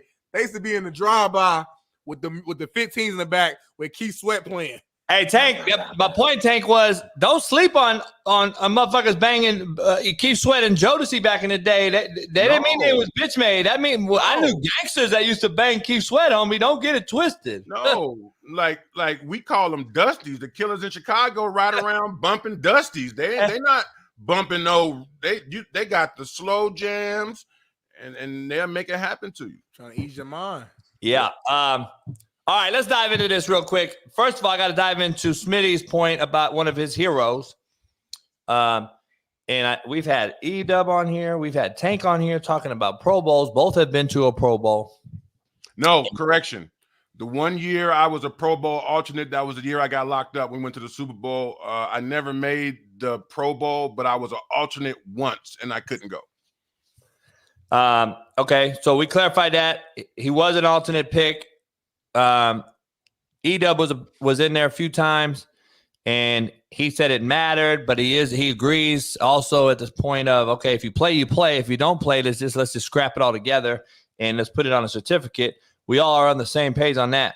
But here's an interesting one when it did matter, and I want Smitty to hear his one of his heroes get mad about it. Out there with Peyton Manning, he audibles, he throws the 1-yard dart. It was going to be a touchdown. I needed that touchdown to win the car, and he dropped it. So and I dropped it. And basically, it cost me a car. Bro, when I tell you he gave me the death stare, bro, like he looked at me, and I was like, holy shit, this is real. I will never throw you the ball again. I get to the sideline. I got my head down, young, right? Jay Cutler sits next to me, and he's like, holy shit, you just pissed off Peyton Manning. He's never going to throw you a ball again. It's serious, Smitty. They took Pro Bowl serious, homie. Yeah, man, that's real talk. I mean, look, you know, Peyton is a perfectionist, and he don't like, you know, he don't like people to be slacking on their business. When Marvin Harrison is one of the smallest receivers and he gonna go up and catch it, he looking at a guy like Brandon Marshall like, you weak mother lover, you can't, you know, and And that was real. You know, Peyton, you know, I feel him. I feel him. Smitty got that face that because he know that he can't say that. Smitty's a gray area guy, Tank. He want to make sure everybody's happy, nice, everybody's taken care of. He don't want to hurt nobody's feelings. He now one of his idols and heroes. He said it, and now Smitty's like he gotta be like. But what did he say? All he said right now, Tank. Smitty like fuck. What can I say? It mattered to Peyton. It must have mattered. All he's saying is that specific touchdown mattered because he wanted a car. He's not saying he's not saying the entirety of the Pro Bowl. Like it was the Super Bowl. It matters to my legacy. This is going to help my GOAT discussion and conversation. No, he wanted a fucking brand new car, and there was some incentives. If you throw X amount of touchdowns, then you get a free item or free this, that, and the third. So yeah, there were pieces of the Pro Bowl that matter. But best believe at the end of the day, these players were not going out there going balls to the wall, out there risking themselves to really get hurt until maybe the fourth quarter. Yeah, in the fourth quarter, they was playing hard. Like I said, they was playing because if you look around and all the people that you brought to support you, you counting the money. Okay, that's $1,500, that's $3,000, that's $4,500, and so on. And if you win, you can erase that bill. So you know that's real too, man. Because like, man, nobody. Because in the playoffs, you know, if you make, let's say you make $10 million a season in the playoff, the first check you get $9,000. The second check you get $30,000. The NFC Championship you get like 40-something thousand, and then the loser of the Super Bowl gets like 50, and the winner gets 96. So ain't nobody really got their salary in like 4 games, and then you go to the Pro Bowl and you ain't getting your salary. So you trying to recoup some money because all that money combined may equal some of those guys 1 game check. Tank, what's the biggest check you ever seen? You ain't got to answer it. I mean, I've seen, you know, why you asking me? Carson Palmer made 16 point something a year, so his check every week was like $1 million and something. So every Thursday he got $1 million. I mean, my check, my biggest check was like, I think it was like $118,000 a week. And a week? Yeah, and I mean, like, how long time out? Like, because I'm from the hood for real. I know you are too, though. Yeah. Like being from where you from, and then make it to the league, bro, and then like seeing $118,000 in a week, understanding that in the black culture specifically, getting to 6 figures a year was like you won. You were like wealthy if you got the $100,000 a year. Mm-hmm. You got $118,000 in a week per week. Mm-hmm. Like, I'm just curious, like, I just like how, like in that moment, like, was that shit like just surreal for you? For me personally, it was because I had a $30 million deal on the table that got taken off the table when I got in trouble. So I got, you know, my house got raided, and my man got killed, and I was in the process of negotiating a $30 million deal, and they was like, nah, we took it off the table. So my whole quest was to, like, I knew I'd never get, like, 5 years, 30 million again, but I wanted to get my name back and have somebody invest in me long term. So, like, more for me, it was like, finally, man, I went to the Cowboys and I kept shit straight. I went to Cincinnati. We went to the playoffs. Our defense was ranked number 4. And so, like, for me, I was more happy like somebody invested in me again after I had, had a pass. And but when you get that kind of money, it mess up your mind, because you'd be thinking like, oh, I can fuck up this check this week and I get it back next week. You know how we think. Yeah. But you got to realize in the NFL, you only get paid 16 weeks. So you're getting paid from September until like December, and January all the way to the next September, you don't get another check. In the NBA, they get paid the 1st and the 15th all year round, right? I watched LaMarcus Aldridge sign his max deal. He was at my crib, and he just was like, yeah, man, now I get paid more on the 1st and the 15th all year round. But like for us, getting paid 16 weeks, you get a lot of money at once. But man, I know some dudes who couldn't even make it back to the season before they had to get like a loan. Don't even talk to me about the lockout. The reason that we keep losing every lockout and we can never get guaranteed contracts is because the dudes who got 3, 4, 5 baby mamas, and they got to pay them year round every month. Mm-hmm. And you talking about lockout, them brothers is like, no, we gotta play football today. and that hurts our position in the labor negotiations. Got you. Nah, So the thumbnail, Tank, the thumbnail to get onto that real quick is Deion Sanders Prime is on the thumbnail. His kids bought him a $7 million mansion. Shout out to his kids. I wish I would have brought my dad a mansion. We talked about that earlier. Today is supposed to be breaking news. Bailey, I don't keep an eye on that if something happens. But rumors are he is yet to hire a coordinator on either side of the football, number one. Number two, it's about to be spring ball. Number three, he has a class named after him now. A lot of coaches have those, by the way. A lot of coaches get classes named after them at the university. They'll actually go in there, either teach it, half-ass teach it, or have somebody assist teach it or whatever. He's the figurehead of the thing. Yeah, this is his class. Apparently at Colorado. I just got to speak to a sports law class at the University of Colorado last week. Shout out to Colorado for inviting me to speak to their sports law class. It was cool. But like, he's a buzz. It's a buzz. The kids bought him a mansion, all this old stuff. The title says prime time drama. You've been around this thing a long time. I just asked Matt, who's a Colorado alum, like, is this Travis Hunter got engaged, by the way, also. He's on the thumbnail. The two other kids went to Paris, walked down the runway, did their model shoot or whatever for whatever, Prada, Gucci, whatever. Is this too much shit going on other than football for them to be successful is the main reason why we put that on there. And that's the question. You don't have a coordinator in the brass tacks of things. This is football. We got to win games. Prime has to win games. We all know he's going to be vilified if he don't win no fucking games. They're going to throw him under the bus. That's why I hate that we put him on this pedestal, because I think we're setting him up for failure. But having said that, is this other shit outside conducive for them to actually win something in a meaningful football game? Are we worried about the wrong shit in Colorado?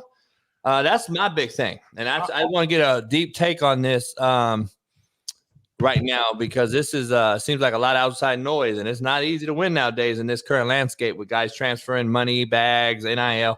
I think there's a lot going on, and you got to get some coaches in there first, and they don't even have that.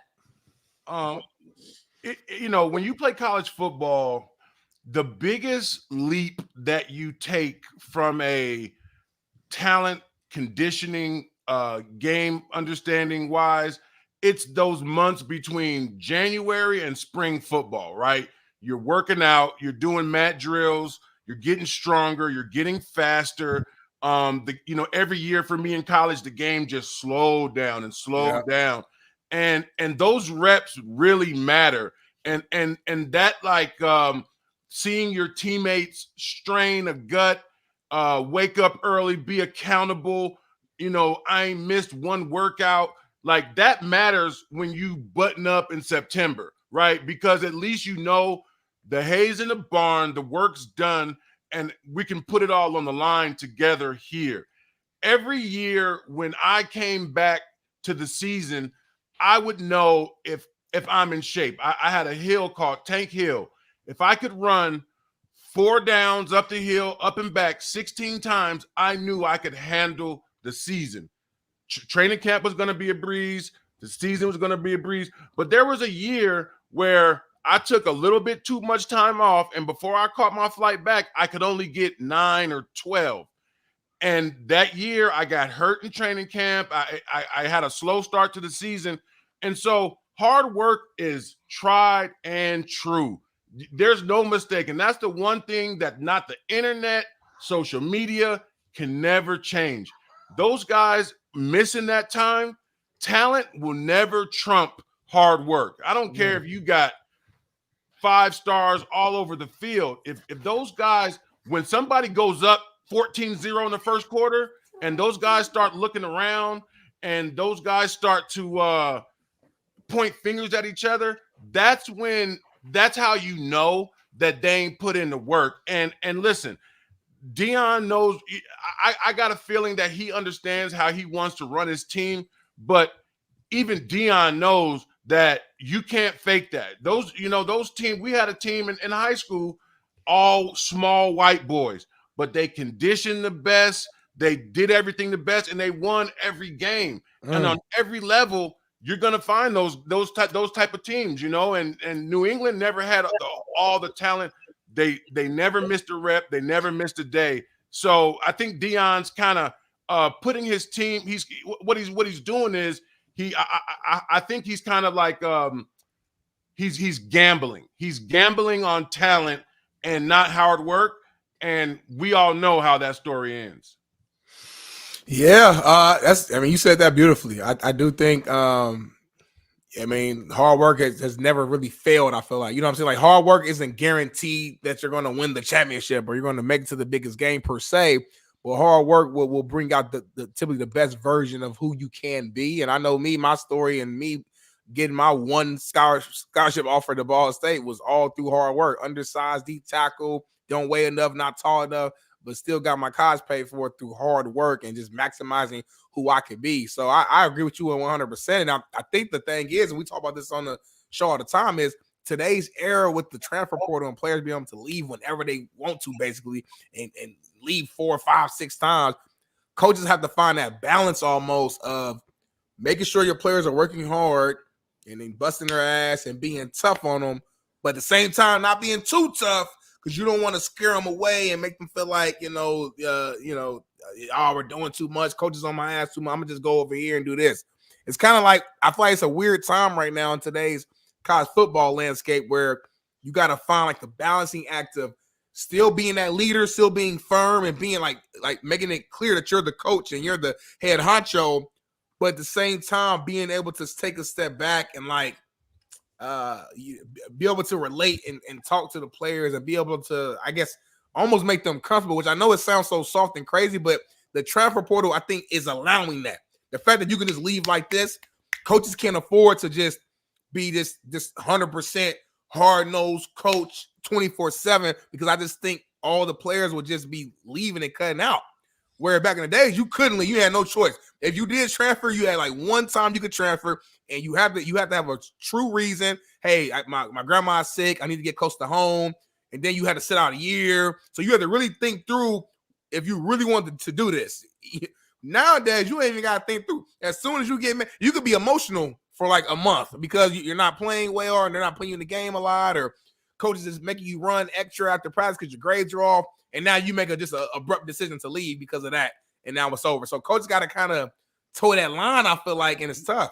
Well, I mean, look, you don't even – I called home at least 2 or 3 times like, oh, gee, these coaches tripping. I'm coming home. I'm tired of this. And my dad was like, well, there's nothing here for you. You know what I'm saying? Right. Like, you better figure it out up there. And then I let my emotions come down. The day passes, you sleep on it. And I feel like these kids now get to act on their first emotion. And that is very dangerous, and it could be a detriment to their long-term success. I think kids need time to breathe and figure it out instead of like jumping lily padding all over the country, because at the end of the day, this current system is not sustainable, and it's going to be changed. And somebody's going to change it. And there's going to have to be some adults in the room to make some hard decisions, because they're going to start losing sponsors and really big things that are important when you go all in because a kid goes to this school and then the next thing you know, he's gone. That's going to really start putting the bag in jeopardy. And so this current system will have to be tweaked. I still want players to be empowered. I still want them to get their money, but not to their detriment. Here's the problem. Speaking from experience, I bring 200 kids a year into camp. And when one of those 200 are the only one has both parents at home, there is one problem right there. I now have to take on the role of the father figure mentor all in one, and the mother all in one. Let's be clear. We don't have that no more. Coaches do not take on that role anymore as the mentor. They all want to kiss these players' asses so they don't transfer on them, when in theory, they still transfer on you. So what happens is you now lost integrity, not only in your locker room as a man, but now you've lost the entire locker room because you've allowed the guy you're kissing ass to miss practice, miss class, not sit in the front row, not do what you asked the rest of the team to do.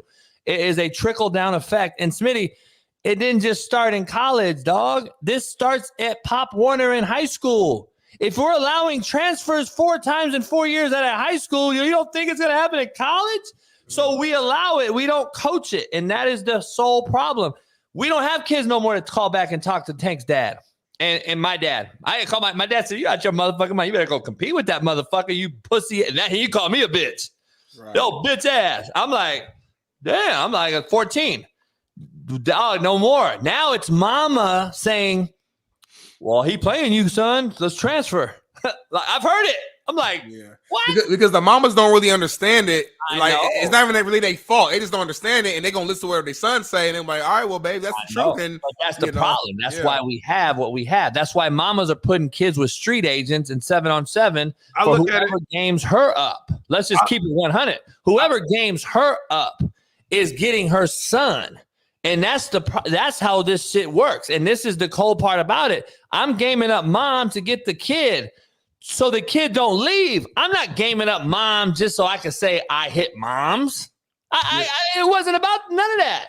I'm just giving y'all some free game on this recruiting thing. Like, I'm gaming up mom so I can cuss your son out and he knows he's protected and you know he's in good hands, not so you can transfer his ass out because I cuss him out. And that's why I always recruited mom first. Especially inner city kids, you got to recruit mom, grandma, auntie, whoever is the shot caller in the situation. Right. And unfortunately, too many times it's not the dad. The dad is an outlier who comes in later when the motherfucker makes it. Like Jermaine Johnson and all these guys, like, hold up, dog, you wasn't around during the recruiting part when it was hard and I had to get this motherfucker graduated. Now your ass is here to benefit the reaps of the benefit. And now you at draft. Now you at the draft. Why wasn't you at signing day? Motherfucker. So like that's when people they didn't like that real shit. They didn't like that shit. They couldn't grasp that shit. And I think we now as coaches allow all that shit to go down. Like they're not telling the kids the harsh reality of it all. Like, dog, you're gonna run your whole life if you transfer out this motherfucker right now. That's why Tank, I started the show. It's like half of me want to coach again just to say I think I could do it my way still. I think I can still get kids to buy in my way because I've always adapted. You be fine, JB. I know you adapted, but I never broke. I've been, but I ain't breaking. My core values are going to be core values. Like I'm not going to be the bitch made cat to bend over and say, "Here, go ahead, fuck it." Like, nah, I can't do that. So I think we do that too many times over money. Like these coaches now get the bag and they're like, fuck it, go ahead, transfer. I'm gonna get another motherfucking kid. Like, I think the money there used to be a theory of let the baby cry, the baby will soothe itself, right? And then it became pick the baby up to stop the baby from crying. And now that's what we're trying to do with our youth. We're picking the baby up so the baby stops crying instead of letting the baby allow itself to soothe itself. And so that's just the generation that we're in, and we got to get back to letting the baby cry a little bit to see if they can soothe themselves. That's a bar. Can we cut that off and clip that? That's a contrary to belief right there. That's a bar. I ain't heard that one. Heard that one. That's what we do, dog. We've been doing that for a long time. We've been calling the babies, dog. There's a commercial out right now that I'm very, very happy about. It's a girl telling the mom who's just eating or drinking something on the couch with her dog. And the girl's in the back crying like, I cut my finger. And she's like, get a Band-Aid. It's in the counter. And she's like, it's bleeding still. She goes, get 2. Like she didn't move. She didn't go get the motherfucker. Nowadays, we want to run out and go get the motherfucker, take him to the doctor. I never was allowed to get stitches. Nah, your shit'll heal. I have a motherfucking gas like this. Your shit'll heal. And I nowadays, though, dog, it's like we baby the shit out these motherfuckers. I'm going to be honest. All right, Tank, I want to talk about this yesterday with you real quick before we do some to end the show. Roman, who's been known to coach Lamar Jackson in Baltimore, and people hated on him because he can't get over the hump. And then he was with Harbaugh in Frisco when he went to the Super Bowl with Kaepernick. He's been in the Super Bowl. This is second. He's been in 2 Super Bowls. Do you like the hire or not? And Harbaugh just grabbed Mentor, his DC from Michigan. So he's got both coordinators now. I love the hire and I'll just tell you real quick and then get your guys' take. What he can do, because I know who he is well, and I know I study all his shit. I know I have cut-ups from his films for years. He can do all of it, just like I can go into any system and comprise a system around my quarterback.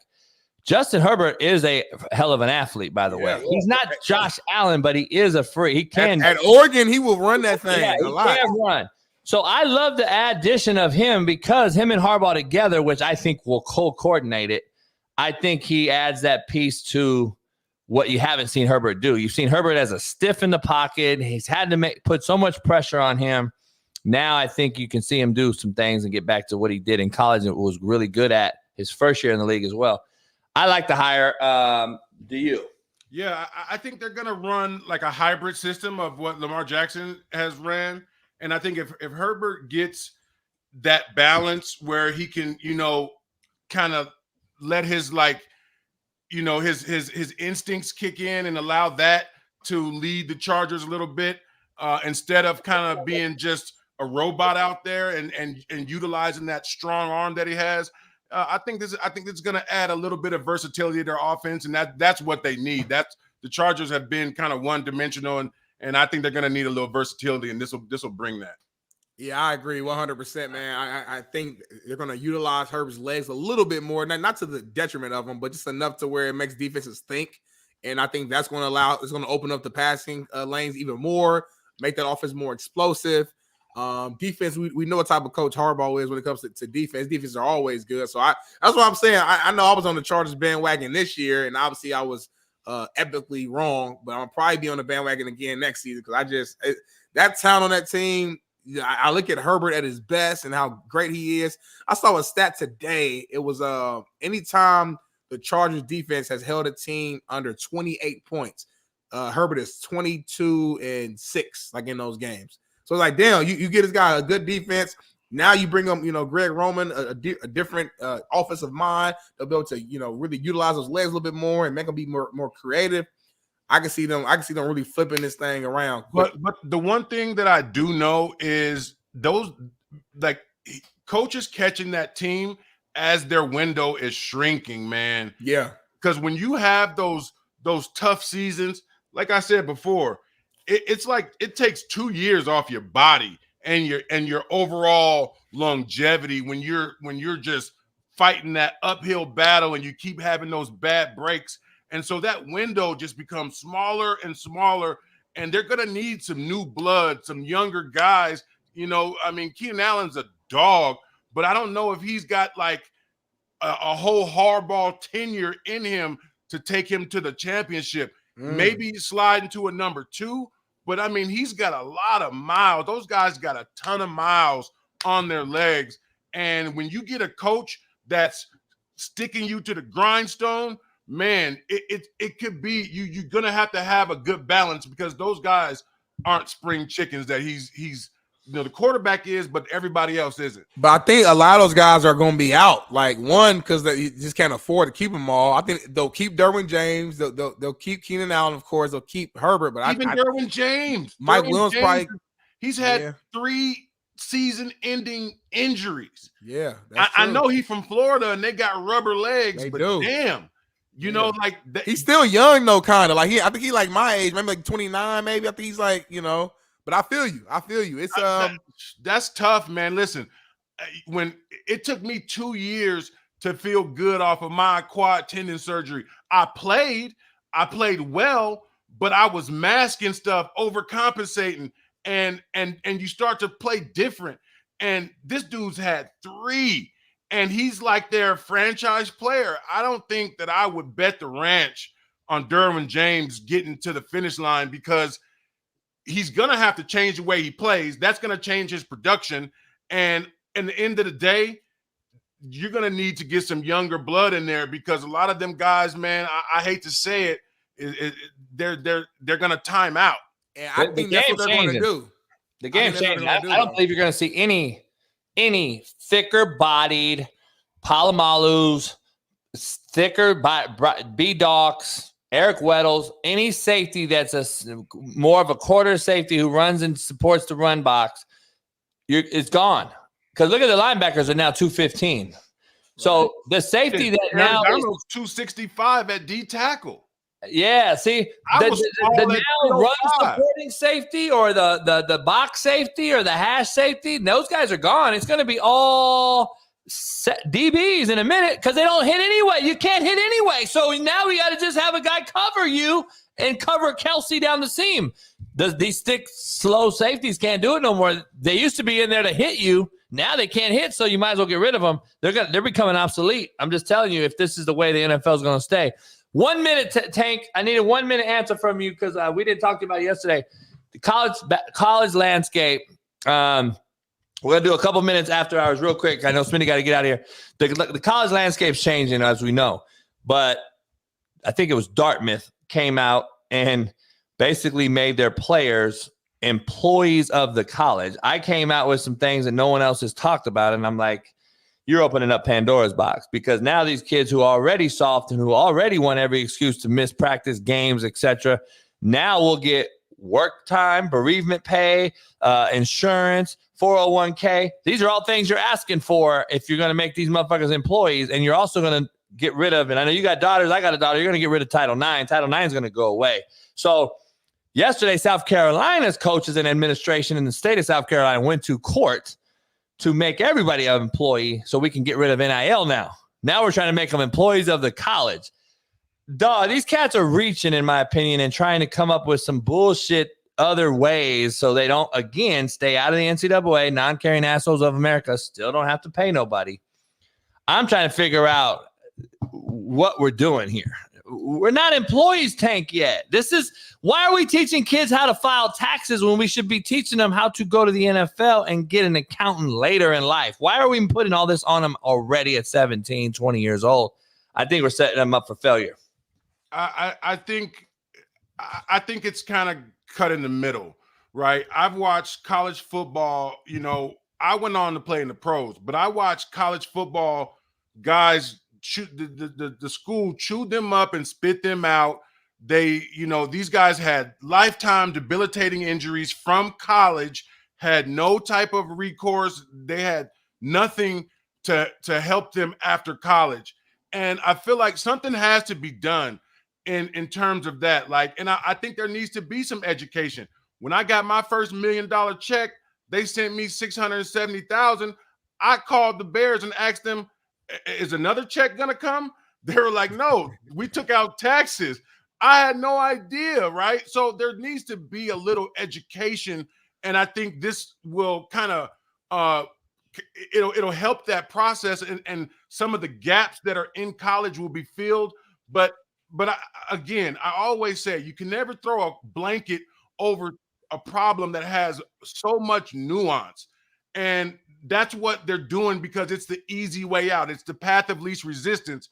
Again, I think in some capacity, it's going to help. But I think in some ways, you're going to need to understand the nuance of it and not make these people just straight out professionals. That's the problem. And I think when you tell kid, dog, this is who you are, the 2-star kid thinks he's a 5-star kid when you pay him. Just telling you. And that's what's happening in locker rooms across the country. They all think now, since they don't play as much, they got to go seek greener pastures. And that's why you're having them all transferred so much high, because they all think they're equal at pay. They're not. The average NIL is $300. The Caleb Williams of the world is a 0.00001%. Like, that's where we are. All right, real quick, we're in the show. Real talk or jaw jack? And broaching of disagreement can be insanely valuable because it upgrades your ability to understand, to communicate, to build consensus, and reunify to be on the same team with folks. But because communicating can be really, really tough, it may benefit you to have a skill set that you can use to help improve your ability to parse disagreements with other human beings. And of course, benefit maximally from those disagreements. You benefit, they benefit, and because everyone is closer to the truth, everyone, including society at large, benefits a ton. Jaw jacking, fuck no, bullshit. That's Smitty in a nutshell right there. He's gray area. Everybody wants to be happy and nice. Fuck that. He's jaw jacking.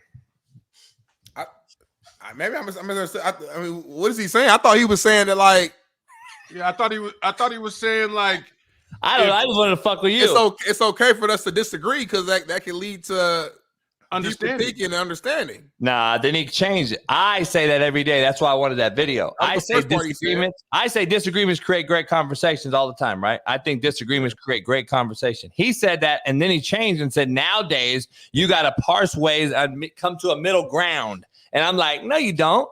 You can still be yourself, agree to disagree with Tank, and Tank disagrees with you, and then you still could be cool and understand that you have a disagreement. That's barbershop banter. That's what we do in the barbershop for our whole lives. That's what it is.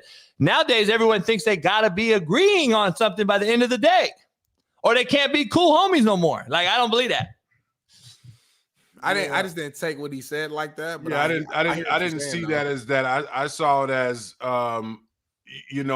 kind of being uncomfortable listening to the other side and kind of that bringing you to the middle ground. But maybe I got to hear it again. I don't know. Yeah, I took it like D Moose. I took it like the truth is the truth. He's like trying to say, I think he wants to compromise is what he was saying at the end. The truth ain't always the truth. Everything's not 2 + 2 is 4. You know, if that's the case, then there's never an argument because that is proven and is a literal fact. A lot of times we have discussions that are opinion based upon our own experience. Marcel's always says your experience is your expertise. Me and you, we're all football guys, all had 3 totally different experiences. So we might went through something and you saw it this way and I saw it this way. And it doesn't mean you're right or wrong. It doesn't mean I'm right or wrong. Just that's what our experiences are. I love listening to a balanced conversation. I just hate ignorance. I just hate when people have a stance for ignorant reasons, and that just makes the conversation pointless. So, and that's what we found in our country over the last 5 years is that like a lot of people stand on business for ignorance, and it's not even a sense of arguing with them because it makes no difference. Hell yeah, hell nah. Let's dive into it. Last 3 and get out of here. Hell yeah, hell nah. Chip Kelly is interviewing in Seattle today. Chip Kelly will be the new offensive coordinator for the Seahawks. Hell yeah, hell nah. I mean, I say it's a good fit. Hell yeah. I think Chip Kelly, I don't think he's a good head coach. I just don't see it. And I think that him being the offensive coordinator could take the weight off his chest and kind of do what he does best. Hell yeah. You said he's interviewing today. Like that's confirmed. I'll say hell yeah then. Hell yeah. All right. This are some sources I've heard we talked about earlier, Smitty. Hell yeah, hell no then. Pete Carroll will be the head coach at UCLA. Ooh, I say hell no. I mean, I don't know. I just say hell no for hell no. I don't know what the hell Pete Carroll's doing, but hell no, just for saying it. I don't know either, but JB has a smirk on his face, and he's like, he knows something that we don't know. JB be knowing. And if he be knowing. And the fact that this question is even on the rundown means that he already kind of has maybe not the official answer, but he kind of has a lot of information that's pulling him in a certain direction. So I'm going to say hell yeah. If Chip Kelly cuts out, becomes OC in Seattle, Pete Carroll still wants to coach. He told us that that is a fact. He literally it came from the horse's mouth. There's no coaching jobs left head coaching wise in the NFL. So I say he go to UCLA and turn that thing around, come back to LA and bring them back into the national championship contention.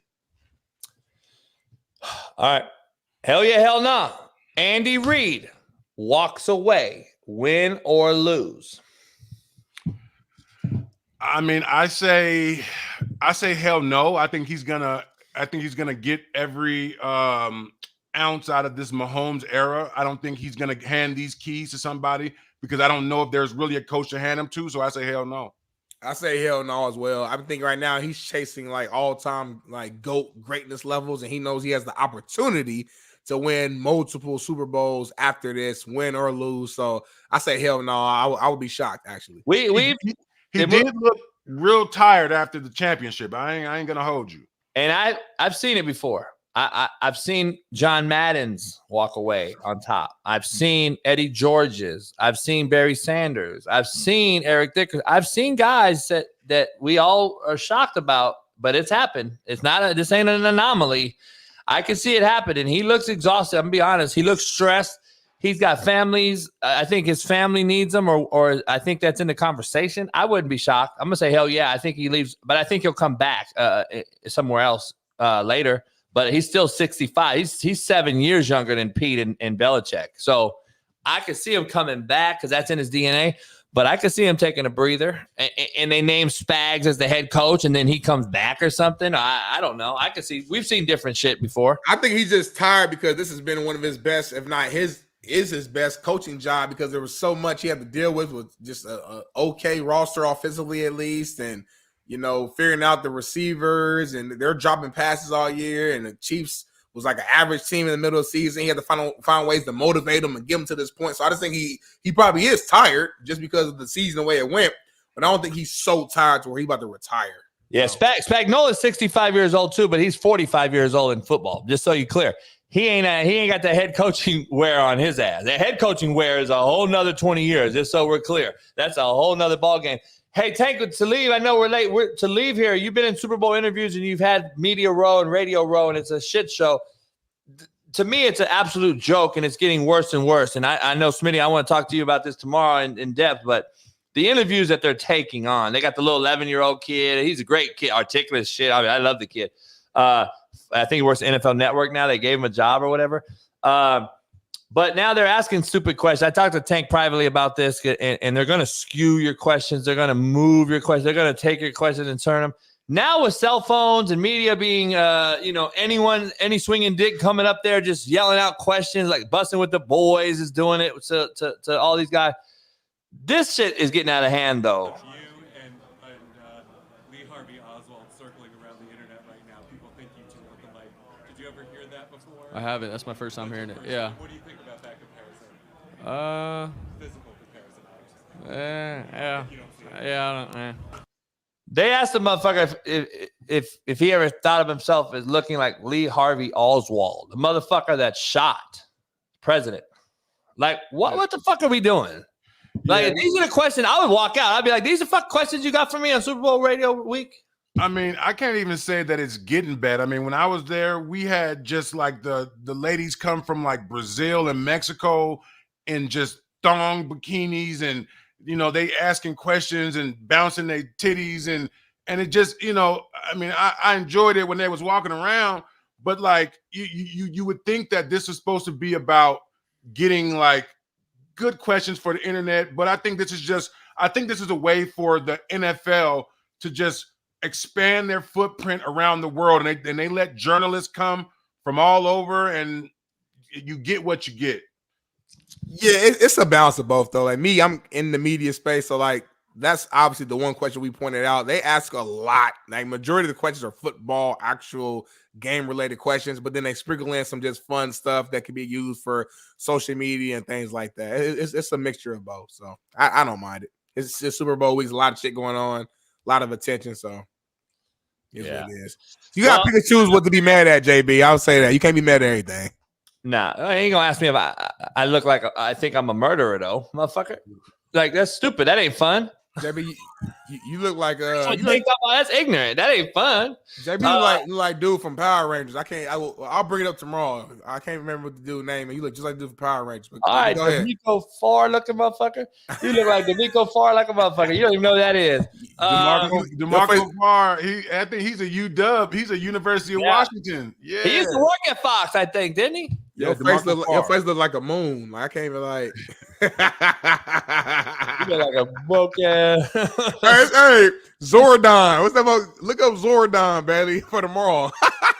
Hey, white people are easier to clown than brothers, though. You know that? Like Tom knew I was. Well, you'll see it tomorrow. I gotta go, man. I gotta go to work. I got shit to do. So I know y'all free the rest of the day. I got shit to do. Ain't nobody free. I got a meeting right now. Hey, Tank, I'll hit you up after I got this Zoom meeting, and I'll hit you about what you were talking about yesterday. All right, y'all. All right, then, Tank. Smitty, you don't know nothing about it. You ain't got no money moves on the phone. We trying to get you some money. Hey, real quick though, we are doing a few more days left to my big time event, influencer celebrity basketball event in Naptown, Valentine's Day at Butler University, Hinkle Fieldhouse. We're trying to bring out all the local students. So if there's any school teachers, if we got any Indianapolis teachers right now, or principals or ADs, anyone at all who wants to donate tickets so the students can get there free, hit me up. My high school, Warren Central, bought like 200 something tickets for their students, and we matched those with 200 free tickets as well. The goal is to get as many of these young people at the event. So if anyone's interested online, hit me up, either DM me, email me, contact me some way, and we will make it happen, man. Wednesday is the actual event. We bringing out T.O., Justin Jefferson, Keith Lee, the whole nine, Kenny Moore. It's going to be a show, man. So I just want to throw that out there. We'll drop it tomorrow again. So, all right. Appreciate you guys. Pound the like button on the way out. Tank, I'll hit you later. We'll see you later, Smitty. I'll see you tomorrow. What? Peace. Peace. We out. Missing, we switched it and filled the gap. Smitty and Jason Brown, we killed it, yeah, it's a wrap. We want the games we missing, we switched it and filled the gap. You are now tuned in to the Coach JB